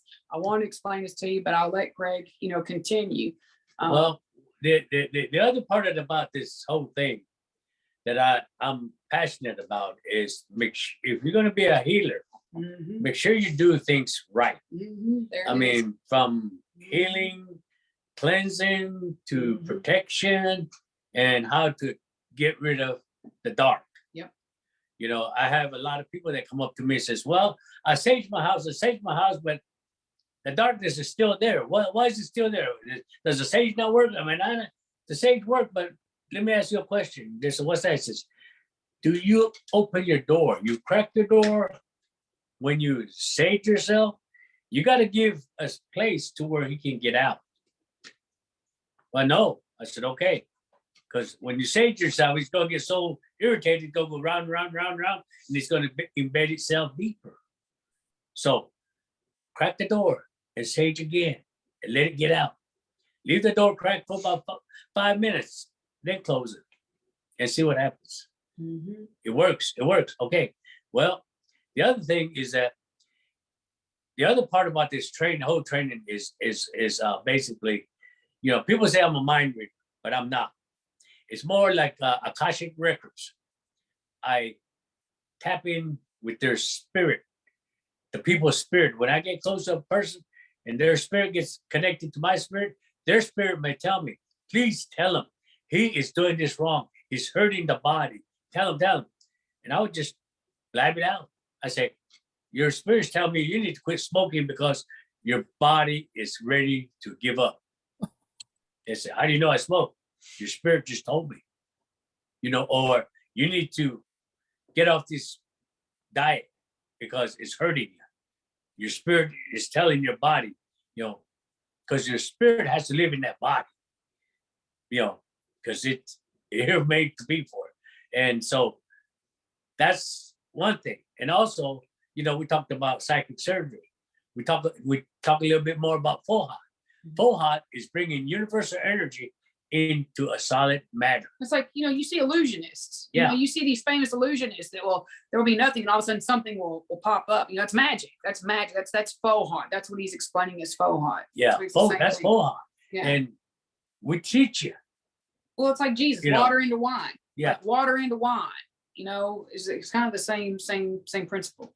And, all these things that we teach, it's, it's mind blowing, but once you learn it, like Joe says, You're free. once you get yourself in your rabbit hole, you can learn a lot, but you can never unlearn. You can never go back. It's like taking the red pill or the blue pill in the Matrix. Yeah. And it's like you're going to take that red pill, and you're going to wake up, and you're going to see the truth. You're going to find the truth. But it's so empowering, because then you'll have power over your mind, your body, and your spirit, which you'll have power over your life, and you'll have power over the dark. Like I said in Sun Tzu, when you know yourself and you know the enemy, you'll win 100 battles. You'll win every time. And you can go out there and you can feel secure and safe in knowing who you are and your inherent power, and knowing that nothing out there is going to take that from you or keep that from you. And you can go out there and conquer the world, because we're going to be sitting here rooting you on, supporting you, helping you, being that foundational support, so that you can go out there and feel empowered and be that warrior, or that awakened warrior, to live the life that it was your God-given right to live. And that's what drives us. That's why we are very adamant about helping and getting out there and teaching and teaching people the truth, because, like I said, we do exorcisms, and we do, like I said, a lot of teachings with these clients that are in these healing modalities that are really, really sick, and they don't understand it. And we can teach you why it is that way, why they work the way they do, how they possess the body, why do they possess the body, and how you can cast it out, and how you can make sure you go in there with the armor of God, and that you're getting rid of it, and you're healing that body, and you're taking that darkness and that sickness, because a lot of people don't know that when they're going in there to heal, they're going to battle, because every ailment, every issue, every problem is from the dark arts. It's from the dark. Okay. And it is somebody that has, or some people that have performed some kind of ritual or some kind of ceremony, or to place that ailment, that issue, or that disease into your body. And that's what's the amazing thing, is that we can go in and we can heal the body, and we can take it out. And the things that you when you see it, it's mind blowing, because it's magic. It really is magic. But when you learn it and you get so fired up, guys, your hands will literally become tuning forks. Like literally, I can put my hands on the patient and on the client, and when I feel the dark, I will feel shocks, like pains, literally through the middle of my hands, like electricity. And I know it's the dark. And what happens is it'll move. So since I know the energy and the power that comes through my hand, I can put my hand on one side of the body and put my hand on the other side of the body that's in front of that darkness that's been placed in the body, and it'll paralyze it. And what happens is I'll bring my hands together and push it out, because it has to come out. And then once I grab it, and when I started, there was nothing in my hands, but when I open my hands, it's in my hands. And it can be anywhere, anything from bugs to wasps to worms to paper that's wadded up with cobwebs and rocks. Y'all, it is disgusting. I'm talking about live bugs. I'm talking about live wasps. I'm talking about live spiders, 3D, and it's 3D, and it's mind blowing, because you're like, what? And your mind will try to, overcompensate and be like, no, there's no way, because we'll show you our hands before we begin. But when we end and you see it, you're just like, oh my, we put out beer bottle caps, pieces of paper that were ripped, that had my handwriting on it, that they stole from me, hair samples, lint. It's sick. It's really, really sick, but it's the truth. And that's what's real and what's going on out there. And see, the natives and the native medicine, this has been going on since the dawn of time. This is what they understand and what they know, but it needs to get out there. And that's why we feel that we have this overwhelming need to get out there and share this with you guys, because it's everywhere. It is everywhere. And we're not taught this, and that's why we're very adamant, because we want to make sure that when our clients come to us, they learn the correct way. Because when they go out there, they don't need anything outside of themselves. They know when they go in there with their clients, they're casting it out and casting it off, and it's not coming back on them, and it's gone. And they're healed, and they're safe, and they're protected, and they're able to carry on and to progress without having to worry about being attacked or being sick, or carrying that home to their family, to their friends. Yeah. And that's very important about cleansing yourself, because you don't want to carry it home because, again, the dark is transparent. And when you touch it, it leaves a residue on your hands. That's why you got to cleanse your hands.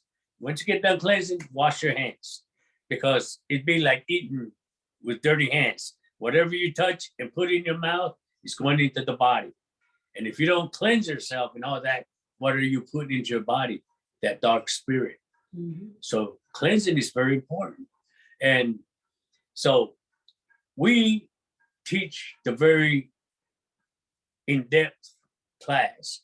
And we got a lot of people that come and ask me, well, what about it? We will work with it. We'll work with whatever. You know, I mean, I go all over the country to teach. I mean, different tribes, different people. Everybody has this gift. Not, you know, everybody has this gift. It's our God-given right. We're born with it. It's just that it got taken away. It is, you know, used in a different manner to where it's hid from us. But when we find it, we are more powerful, and we're not religious, but we'd be more spiritual because Mother needs us. Yes. And we teach you everything from the dimensions to your energy levels to your, I mean, We go back to the origins. yeah, We go to the origins. You have to go to the root. You have to go to the root because when you understand the origins, you understand the fundamentals. You'll always have it, you know, and you'll understand why it's there and why it is the way it is because Native medicine comes from this knowledge. Native medicine comes from this truth. This is where they got it from. They got it from ancient Egypt. And like I said, you see this in every religion and every philosophy out there. It all comes from this knowledge, from the emerald tablets, from ancient Egypt. Like I said, it's just been distorted. It's been hidden. It's been convoluted, and it's been done that way on purpose so that we can't find the truth of our knowledge. yeah. So After this class, I mean, the class that we teach, you'll be able to go out. You'll be able to see how they are putting all these sacred geometrical shapes in our faces. You know, I mean, symbols. They the put these symbols, symbols yeah. in our face. Like I think I sent you, Andy, some pictures where we were at the gas station. We were getting gas. And Greg went in, and you know, I was looking at the front door, and it's kind of a far off picture. And I see this advertisement, and it's for this energy drink. And I'm going to call them out. I don't care. And it's this energy drink called ZOA, ZOA. And I look, and I'm like, who is that? What is that? I was like, oh, wow. And it's Z, and then it has the O, and then the A is a triangle, upright triangle. And I said, oh, how funny. I said, they have this squared circle right there in your face, and the squared circle in alchemy. When you have the circle and then you have the upright triangle, because the upright triangle in alchemy is fire, represents fire. Okay. And that's the active, you know, male energy, the positive energy. And the squared circle represents the philosopher's stone, which is the magnum opus. That's the all alchemist, you know, achievement where they're in a complete alignment, mind, body, and soul. They have power over heaven and earth, as above and so below, you know, and they're mastering northeast, southwest, fire, water, air, and earth, you know, and that's the whole point of becoming an alchemist, is achieving that philosopher's stone. And guess who's representing this company called ZOA? Well, it's The Rock, Dwayne Johnson, The Rock. And I was like, and then I looked it up because I didn't even hear about it, didn't even know. And I look and I'm like, oh, wow, he's the one that created it. Well, isn't that interesting? You know, they're going to put it right in your face, and you're going to be unsuspecting, unknowing, and you're not even going to know. But they put that there because there's power. You have to remember, guys, these shapes and these symbols have a lot of power behind it. The vibration, the energy that they come from. This is basic knowledge that comes from thousands and thousands and thousands of years ago. There's a lot of energy and a lot of power behind it, and it's secret and it's code. You have to remember it's code, and they put it in our face. And I think I sent you another picture where I was telling Greg, you know, I had to send you, Andy. I wanted to send you, you know, some pictures, and there was a video I was going to send you of the Super Bowl of 2020. Oh my God, that was a massive ritual, the halftime show. And I was like, I don't know if we'll have time to do the video. I was like, but I want to send him some pictures. And as I was sitting here telling him this, and I look over the TV, and there's this commercial that came on, and it was for Virgin Cruises. And I was like, whoa, wait a minute. And I paused the TV, and it was a red triangle, but it was an upside down triangle. Mm-hmm. And it was red, and it said the Virgin Cruises. And I was like, wait, and I paused it and I took a picture of it. And I was like, I gotta send this to Andy, because I was just talking to Greg about the symbolism and the symbols that they use. They put it right in front of our face. Well, if you look at the upside down triangle in alchemy, it's water. Do you think that's a coincidence that they use that alchemical, upside down triangle for his Virgin cruise ship line? And he used an upside down triangle because it's the power behind it to bring them power, money, wealth. See? And so they know these things. They put it, like, I think even if you look, I think it's the 2020 Grammys. If you look at the advertisement for the 2020 Grammy Awards, and it's a black background. And then you see the Grammy Awards written, and then behind the Grammy Awards is a pink upside down triangle with a line through it. And it's pink, it's bright pink, but if you don't pay attention, not look, you just think it's just some cool symbol. No, it represents earth. It represents earth in alchemy. See? And they put it right in our faces. Do you think it's interesting, or do you think it's just by chance that the Super Bowl halftime show in 2020 on February 2nd, 2020, which is 02/02/2020. Okay, so that's a palindrome date. Numerology has a big reason why this is there, because a palindrome date, it's the same forward as it is backwards, and it carries the same vibration. Well, the 2 in tarot is the high priestess. Okay, the high priestess is the divine feminine. The divine feminine in alchemy is the circle, which is the sphere, which is the most powerful sacred symbol in all creation. Okay, which is the feminine. Do you think it's interesting that J-Lo and Shakira performed on a circle stage, and it was 2 females coming out on a 2020 date, which represents the feminine, which represents 2 women, which is the high priestess. And the whole time they came out in red and they came out in black, because in alchemy, if you look at the 4 colors of alchemy in the cross, and the alchemical cross, it's white, yellow, red, and black. North, south, east, and west. Fire, water, air, earth, okay, which also represents the 4 fluids of the human body, which also represents the 4 colors of the human race, okay? And when you look at the devil and how he works he works counterclockwise. Why do you think Shakira and J-Lo came out in a red and black outfit at the beginning? And I told Greg before they came out, I said, if one of them comes out in red, they're a sacrifice. I said, they're a sacrifice. And sure enough, here comes Shakira and J-Lo, and Shakira's out there in a red outfit, and they come out, and J-Lo's in a black outfit. Do you think it's interesting that as they're performing, the stage lights up, and as they're going from black to red, and then the whole performance of the stage turns into flames, and Shakira wraps herself up like she's wrapped up in like she's tied up above her head, and like she's burning in flames in hell on the stage at the beginning of the show. Well, she was a sacrifice. That's on purpose. And they came out in the black and the red because the devil works, from water to earth, because water's black, earth is red. Okay. And then after they got done with those two performances in black and red, then it went to green, which is healing, which is earth, which is the 4th chakra, which is the heart. J-Lo came out and she performed on a pole. Okay. And if you look at the pole in the middle of that circle stage, if you're looking at from above, it looks like that pole is like a little circle, right? And then you have the bigger circle above it. Well, in alchemy, that's the sun. The sun represents the heart. The heart is the earth.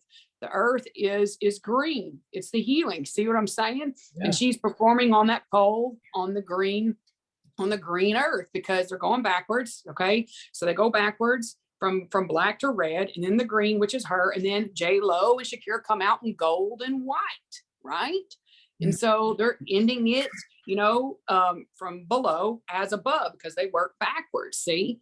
And so they're working counterclockwise. And it's so funny, I can't tell you how many people had called us and were talking to us, and I had broke down the whole entire, ritual, because that's what it was, a ritual, a satanic ritual right in front of our eyes.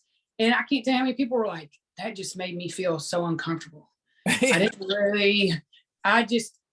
what it was bringing in the distorted feminine, because the palindrome date of February 2nd, 2020 was the rise of the divine feminine, because that's the high priestess. Okay. The divine feminine, is that higher energy, that divine feminine energy, which is the heart. Okay. Which is the sacred knowledge, which is the yin, which is, the Mercury, which is the quintessence, which is the ether, which is in alchemy. Okay. The left hand, the left path. Okay. And that's the astrology, numerology, sacred geometry, alchemy, tarot, all that sacred knowledge. Well, they wanted to keep that energy down on Mother Earth. They want to keep it going counterclockwise. So they had to bring out the distorted feminine. Okay. The Jezebel energy, the succubus energy. Do you think it was interesting how J-Lo's outfit literally made your eyes go to her crotch while she ran up into the camera with her crotch in the camera, while Shakira was acting like she was being sacrificed, and she even stuck her tongue out towards the camera and licked at the camera. That's a succubus. Okay. And they're doing this because they want the men to lust and they want the women to be angry. See that negative, angry, jealous, you know what I'm saying, kind of energy. And you've got millions of people watching this through their black boxes, which is the box of Saturn, Chronos, which is the Tesseract, which is Metatron's cube and sacred geometry. Okay. Yep. And you got all this energy that's going there, and you got all this energy in that dome of all those people watching, and they were inverting it. They were making it go counterclockwise. So it goes out into Mother Earth, and it's keeping that energy, that darkness over Mother Earth, because they know the energy coming right now is so strong. And right now we're literally in a portal. We're in a portal right now. It opened the Aquarian age, and it was started this February on the 2nd, and it's going to go to February 22nd, 2022 this year. And there's no stopping it because we're accelerating. If you look at February 2nd, 2022, it's 2, 4, 6, 8, 10. And then when it gets to February 2nd, February 22nd, 2022, you have 2, 4, 6, 8, 10, 12. It's accelerating. It's fast. It's out of balance because we got more twos now. So you have more feminine energy. It's faster. It's stronger. It's more creative. It's more powerful. You see what I'm saying? Yeah. And so they're not going to be able to stop it. And that's what they were trying to do with these rituals. That's what I'm trying to explain to your viewers, is that they use these rituals and they put it right in front of our face so that they can keep this darkness and keep this energy on top of Mother Earth, so that it can keep her open, and that we can, if she's open and our minds are open, then we're attacked and we're getting sicker, and the world's getting sicker, and the devil is winning and he's taking our power. See, does that make sense? Yeah. So I know I can really get into it, but it's very fascinating, when you see it and you see the evidence, because that's what makes us even more devoted into getting out there like we are today, into teaching your viewers and teaching the masses the truth, because it is so needed and it's so real. It is real and it's there. And we are here to help show and guide those that want the truth, that want to wake up, that want to take the red pill, so that they can regain their power and see what this reality is for, the truth that it is, so that they can protect themselves and become healthy and whole, and live a happy life that they deserve, that they were born to live. You see what I'm saying? So we're very passionate, if you can't tell. And I don't mean to take Greg's, thunder here, but we do this together. He doesn't get upset because he knows that when I get on tangents like this, he knows it's God in spirit and Mother speaking through me. It needs to come out. It needs to get out because it's important. And that's the beauty of this knowledge, is that when you understand this knowledge, your psychic gifts are going to come in. Your connection to Mother and to Father above, it's going to be so strong that you're going to see it. You're going to be able to see it and witness it with your own eyes, the gifts and the powers that you have, because Mother and Father will show you the evidence, and they'll usually speak to you through the animals. They'll usually speak to you through signs and synchronicities. And it's pretty incredible that once you get connected to Mother and to Father above, it's one of the most enlightening and powerful, things you'll ever experience, because it lets you see that, man, there is something greater. We are all connected to something greater. And right now we need to know this truth so that we can find our connection again and to remember who we truly are. We are divine beings, and we are sent here for greater than this reality of what we've been led to believe, that we're just these jobs and these 401ks and the money and the clothes and the houses. We're so much more powerful than that, guys. Y'all can walk on coals like Greg. You can perform psychic surgery like I can and like Jesus can perform. Turn water into wine, split the heavens. You can split the storms. Yep. I've done it. Greg's done it. I mean, it's mind-blowing, and y'all need to know the truth. Y'all need to, and that's why we're here. And I don't mind her talking all the time because it just makes me, I guess it just confirms my teachings of what we have been going through, to where she gained a lot of knowledge, and it just makes me proud to hear her talk like that, because that was me 50 years ago when I got, man, you could not shut me up because I was so fired up at a young age, I was so fired up. And, that's just reassuring to me that, wow, this is the right person that, our creator sent me, because I mean, I have been searching. Yeah. Now I've had people come up to me and says, I'm the one. But as it gets deep, they get scared to run. Yeah. And, some of the things that I, to me, life is like a test. And so I said, I'm going to test her, see if she really is. Mm-hmm. 3 strikes are out is what I always say. And so I said, all right, first one, her energy is so strong. And we're watching television, and she said, man, that's a bad storm coming. Look at it. It's all, normally if it's bad, it's red. This one was purple. Yeah. I mean, and we live in Tornado Alley. Yeah. And I said, that storm was coming on the radar over our house and everything. I said, go out there beside that willow tree, just open your arms, and your energy will open up them clouds, and you watch. And she went out there and did it. We watched it on radar, where it came over to the house, went beside, opened up, and went beside the house. It split. It split like a tuning fork. Yeah. It came straight at us, and then it literally just split right in half, and it just kept going in a split, and split all the way in half over the house. And then after that was the first test. I said, yeah, she's got good energy. Then I said, listen, she's got healing powers. We go several places. First of all, we went to a swimming because our boy likes to go swimming. So we're swimming, and there's a man that was walking in, and my spirit told me that's our first test. I said, okay. So we're sitting there, watching people swim and everything. And that man came beside her and sat down, and she looks at him and says, how you doing today? That man says, oh, I don't know. I don't feel good. My grandson's birthday, and I had to be here. So I just got out of the emergency room, and they don't know what's wrong with me. They're going to have to cut me and find out what's wrong with me. And I'm scared, because they're going to have to cut me, and so I said, use your energy. So she just opened her hand and just incognito, I'm trying to be, discreet. She just opened her hand and she looked at me and she says, he's got bowel obstruction. I said, why are you telling me? Tell him. I'm not the sick one. Tell him. So she turned around and looked at him and says, you got bowel obstruction, sir. You don't need to be cut. You need to go to your doctor. You need to tell him you need antibiotics, and he'll take care of that. Mm-hmm. The next day, that man hollered and says, yes, I feel great. I'm glad I met you guys. Mm-hmm. And I said, well, it's not us. We're just a vessel. Yeah, we're a vessel. We're just a vessel. So yeah, that's it. And so, okay, she done parted the storm, just like Moses parted the Red Sea. And I said, did she heal that sick? And then we went to Shreveport.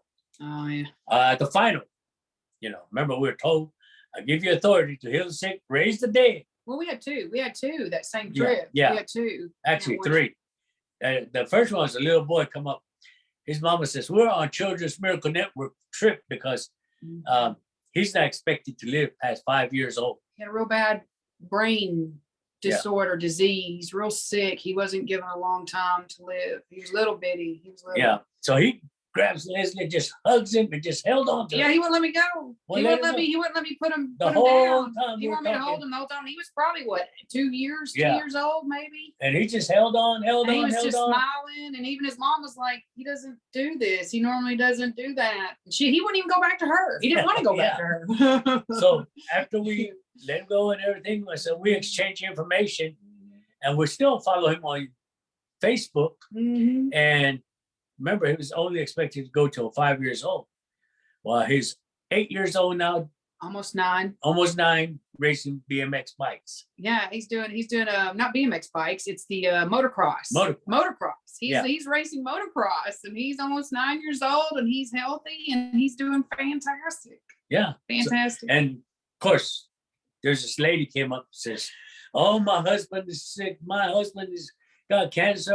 And just calmly looked at her. Lesley looked at her and says, "In the name of Jesus, that cancer is gone." And that lady, she could barely speak English. She says, "Oh, I saw angel in you. You guys are angels." They were speaking in Spanish, and Yeah. I know a little. I know Poquito. You know, So, I can but I speak a little. can't. And they were speaking it behind me, and I'm sitting there, and he doesn't tell me what they were saying after left, but she asked him if we were saints. Yeah. She asked him if we were And I saints. said, "No, we're just a vessel for God." Mhm. And she said, "Okay." And she got all excited after we told her the cancer is being rebuked. Mhm. And sure enough, it was gone. Mhm. And then the third one, the final one, Oh, Mr. Jackson. Mr. Jackson. We stopped coming home. We stopped at dollar store to get some water. And she said, "I'll go and get the water." I said, "You go on in, because it's your final test." I said, I didn't know. I didn't know it was a test. I didn't just know. said, "You just go on in. This is what I've been told that you got to do." So she went in, and here come this elderly man, got out of his car, grabbed the buggy, and started walking in. It was a hot day. It was extremely hot, like over And- 100 degrees. And he had one of those zip up, real heavy, what are those? Suspend- Carhartt, Yeah. zip up, full body Carhartt suit. And it was over 100 degrees outside. And he, did he have his oxygen? I don't think he No, has. He no. didn't have his oxygen. He was supposed to. That's what it was. He was supposed to have his oxygen. He was frail, little old man.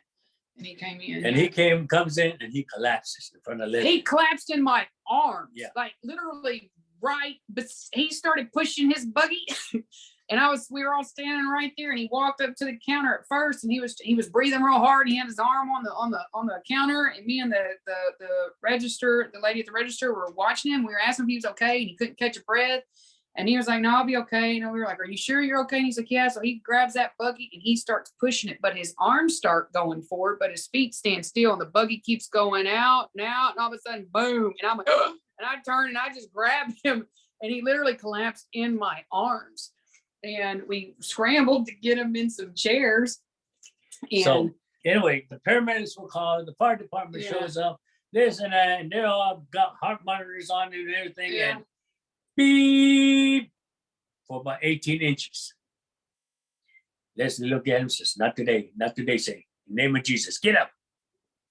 And he's just like, well, he literally passed out. Yeah. He passed out, and he was passed out in the chair. They hurry up and grabbed it because we were screaming. We were yelling for help, and some other customers in there came running because me and the cash register lady, and this other lady that was in there came running. They grabbed the chair, and I had him in my arms, and I just kind of put him over in the chair, and he was passed out. He was literally almost comatose. I mean, Yeah. he was out. so, and that thing, beeped up, and they're fixing to defibrillate his heart. Yeah, they had everything. Lesley said, "No, in the name of Jesus, get up." And that man is like going up to somebody and just waking them up surprisingly. You scare them, and they take a deep breath and just say, He came "Whoa, to. whoa, whoa, whoa." He came to. Yeah, he He came came to, to. and they're going to take him to the hospital. He says, "We're going to take you to the hospital." I says, "No, I come here to shop." Yeah, he wouldn't leave. And He didn't leave. He didn't leave. He He continued didn't want his shopping. family. He didn't even have his family come up there, and he wasn't going to leave. And he wanted to carry on about his way. Yeah. He wanted to carry on, and he did. So when after I saw all that, I said, "Well, it's time to get deep into training." Yeah. And that's what we did. And the dark gets in the way and everything, and we do this and that. But bottom line is, we're here now. Yeah. And we want to share what we know on how to be a vessel, Yes. because this is the age of Aquarius and people are learning. People are giving up on the churches. They always come to us and say, Because why do you go to church? Why don't you go to church? I just have my reasons. I don't try to downplay them. I just say, I just have my reasons. And, you know, I'm a church. Jesus said your body's the temple of God. So I'm a church, you know, I mean, and, you know, what I know and what I learned, you know, you are who you are. you have the power. You are have the power. You know, You are the light. have to say, You are the light. the Holy Trinity. You are the Holy You are Trinity. the Trinity. It's not out there. Yeah, it's not It's not out a way. there. It's you. That's what Jesus. That was what he taught. That was the truth. But we were only given half, and that's why people with churches nowadays, they know something's missing. Something just doesn't add up. Just something. That's why. Why do you think the Catholic Church is crumbling? You know, why do you think these massive old institutions are crumbling? Well, Pluto returned. You know, being in Capricorn, all these old institutions that have been around for hundreds and hundreds and even thousands of years are crumbling because the darkness is rising to the top. The secrecy is rising to the top because you go into Aquarius. It's the power of the people. It's fast. It's the knowledge, the higher knowledge. You know, and it's time for it to come out. It's time for it to be known. And you know, that's what Greg, you know, teaches, and what I teach is that with his medicine, his native medicine, his native knowledge, and with my, you know, teachings and with my knowledge, is that we're able to combine these two to show proof to the people and to the masses that this is real. The teachings of Jesus are real. You know, these powers are real. And then we're here to put it back in balance because Mother Earth, the feminine aspect, the mother aspect, the heart, the mind, the spirit, that aspect, it's got to come back. The truth needs to come back because even if you don't want to be a healer, you just want to be a master manifester, even if you just want to unplug from the matrix and, you know, have perfect health and, you know, and be able to have power over your life and your mind, your body, and your spirit. What's amazing is that even if you don't want that, you're going to get it. Whether you like it or not, you're going to get the whole enchilada. You're going to get it all. And that's the magic and the beauty of it, is that you're going to be set free and you're going to be whole and complete, and knowing that you can go out there and conquer the world any way you want and have anything that you want. And it's real, you know, and be that master alchemist that you were born to be. So that's why we're very passionate. And another thing I want to just kind of say real quick is that another reason why Greg knows that passing this knowledge on to me is that I'm going to, you know, it's very sacred. I'm very protective of it, and I'm very understanding of it. Is that was his with his confirmation with me is that because of my understanding of this knowledge and why it's so powerful is that there are medicine men and women in the medicine tribes that have been medicine men and women for 10 to 50 years that can't even perform some of the healing ceremonies that I can perform, and they don't understand it. They're like, how is that possible? You know, how is she able to do that?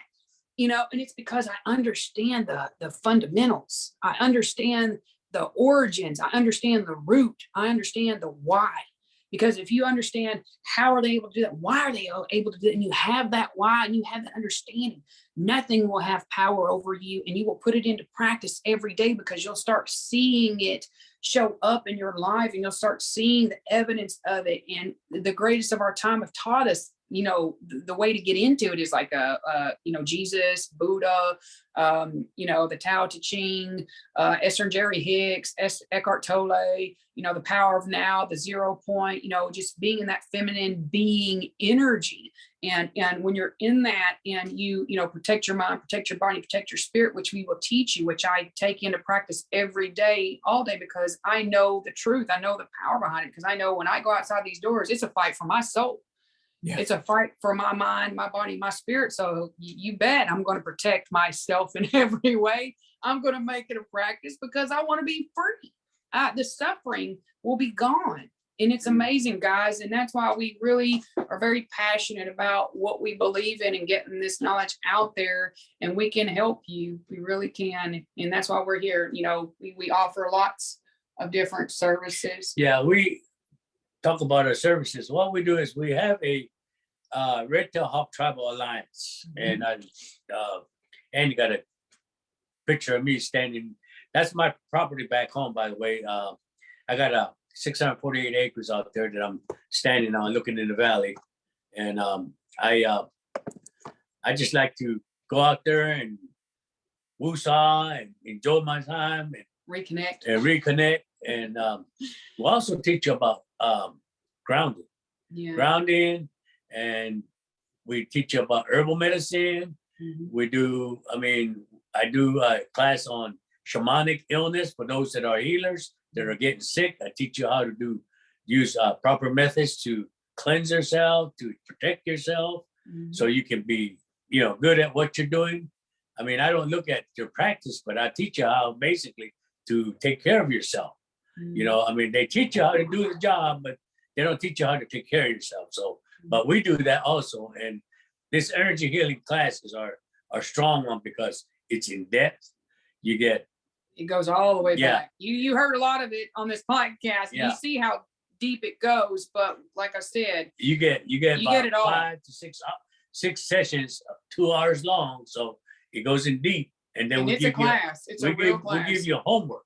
Yes, there's homework, but once you got it, guys, it's powerful. Yeah, it's powerful. It's powerful. And plus, we also do other work, and so we're always seeking donations. Yeah. Always seeking donations to fund our other activities. One of the other things that we did before, and we still do, is that we are a licensed vendor for the state of Arkansas, where we do job placement, job development. We targeted the people with disabilities, but now with COVID, we just cover basically about everybody. Yeah. Anybody. Assisting anybody in Anybody that needs a job. We help them. We offer services. We offer multiple services, and we travel. We travel quite a bit, and we hold conferences. And I hate to say this, but if we don't get donations, we really, we can only fork out so much out of own pockets. And we also offer, we help with exorcisms.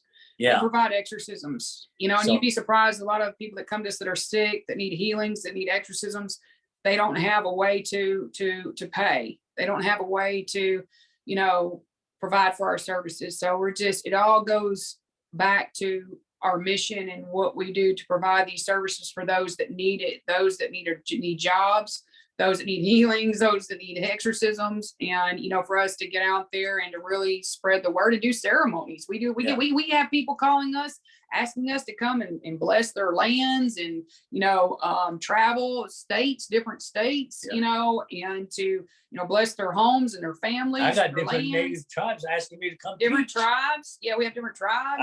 I got to go to Alaska this summer and go to Wisconsin. I've been to Cherokee country. I've been to out west. We just got asked to come and provide a conference for disabled vets, disabled vets with PTSD, and it'll cover our costs. You see what I'm saying? So it goes, back to just our mission and what we're here to do to provide all these services. But, and it's all made by the people that watch us, that support us, that believe in our cause, donation, believe in our mission, and we're very grateful. We're grateful to y'all that donate. And yes, we are. We have, again, on Facebook, we call Red Tail Hawk Tribal Alliance. Feel free to join. And we're having a membership drive right now. And our membership drive is like, if you're an individual, membership dues are $50 for individual, $100 for a husband and wife, and $150 for family of 4. Family of 4 or more. Family of 4 or more. Yeah, or more. And what this does is that it gives you a membership card to where when we have a gathering, we have a powwow and a flute concert and all these events going on. This membership card will allow you to get in free. Yeah.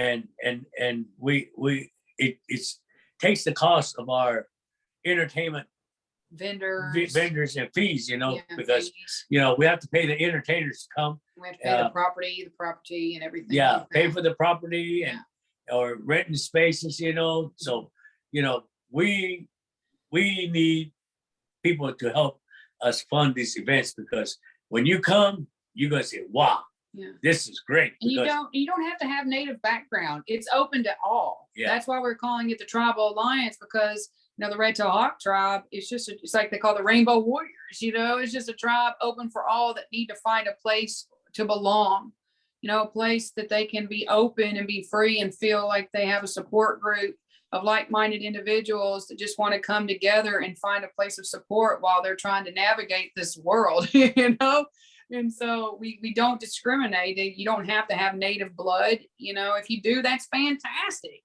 Come along, because we have a lot of people that don't know. They know that their heritage is Cherokee or Zuni or Apache, but because what happened early in the 1800s to 1900s. 1900s. I call it the boarding school era. Yeah. And, they said, well, my grandpa, it's like my grandpa. My grandpa, his name was Lesley. And when he got shipped off to a boarding school, and he went to school out in Santa Fe, New Mexico at a boarding school. And when he came back home, his name changed to Matthew Solomon. Yeah. I said, Matthew Solomon, how in the world? And so my mom says, yeah, he came back Matthew Solomon. So we like the name Solomon. So my maiden name is Solomon. So my mom's name was Losenta Solomon. And so I said, all right, whatever, if that's the way it is. And my grandpa on my dad's side, his name was Yawakia. And when he passed on, the two boys that he had, which was my dad and his brother, my Uncle George, they said, well, we got to keep dad's name alive. So my dad said, I'm going to take Yawakia. And he says, okay, you be Yawakia. And my Uncle George says, I'm going to be Yawaki. So it's Yawakia, which is my dad's side, and Yawakie is my Uncle George and his family. So, we keep the names. So my actual name is Imsa Yawakia. But when I was in the military, nobody could say that. They can't yell at me trying to figure out my name. So I just go by Greg, because Greg, his name was, poor guy, Greg Cook, was a good friend of mine. We played trumpet together in high school. And so I'd say, I'll be Greg, I like that name. It's cool, Yeah. So that's how I started using Greg. And, actually the name was, like I said, Imsa Yawakia.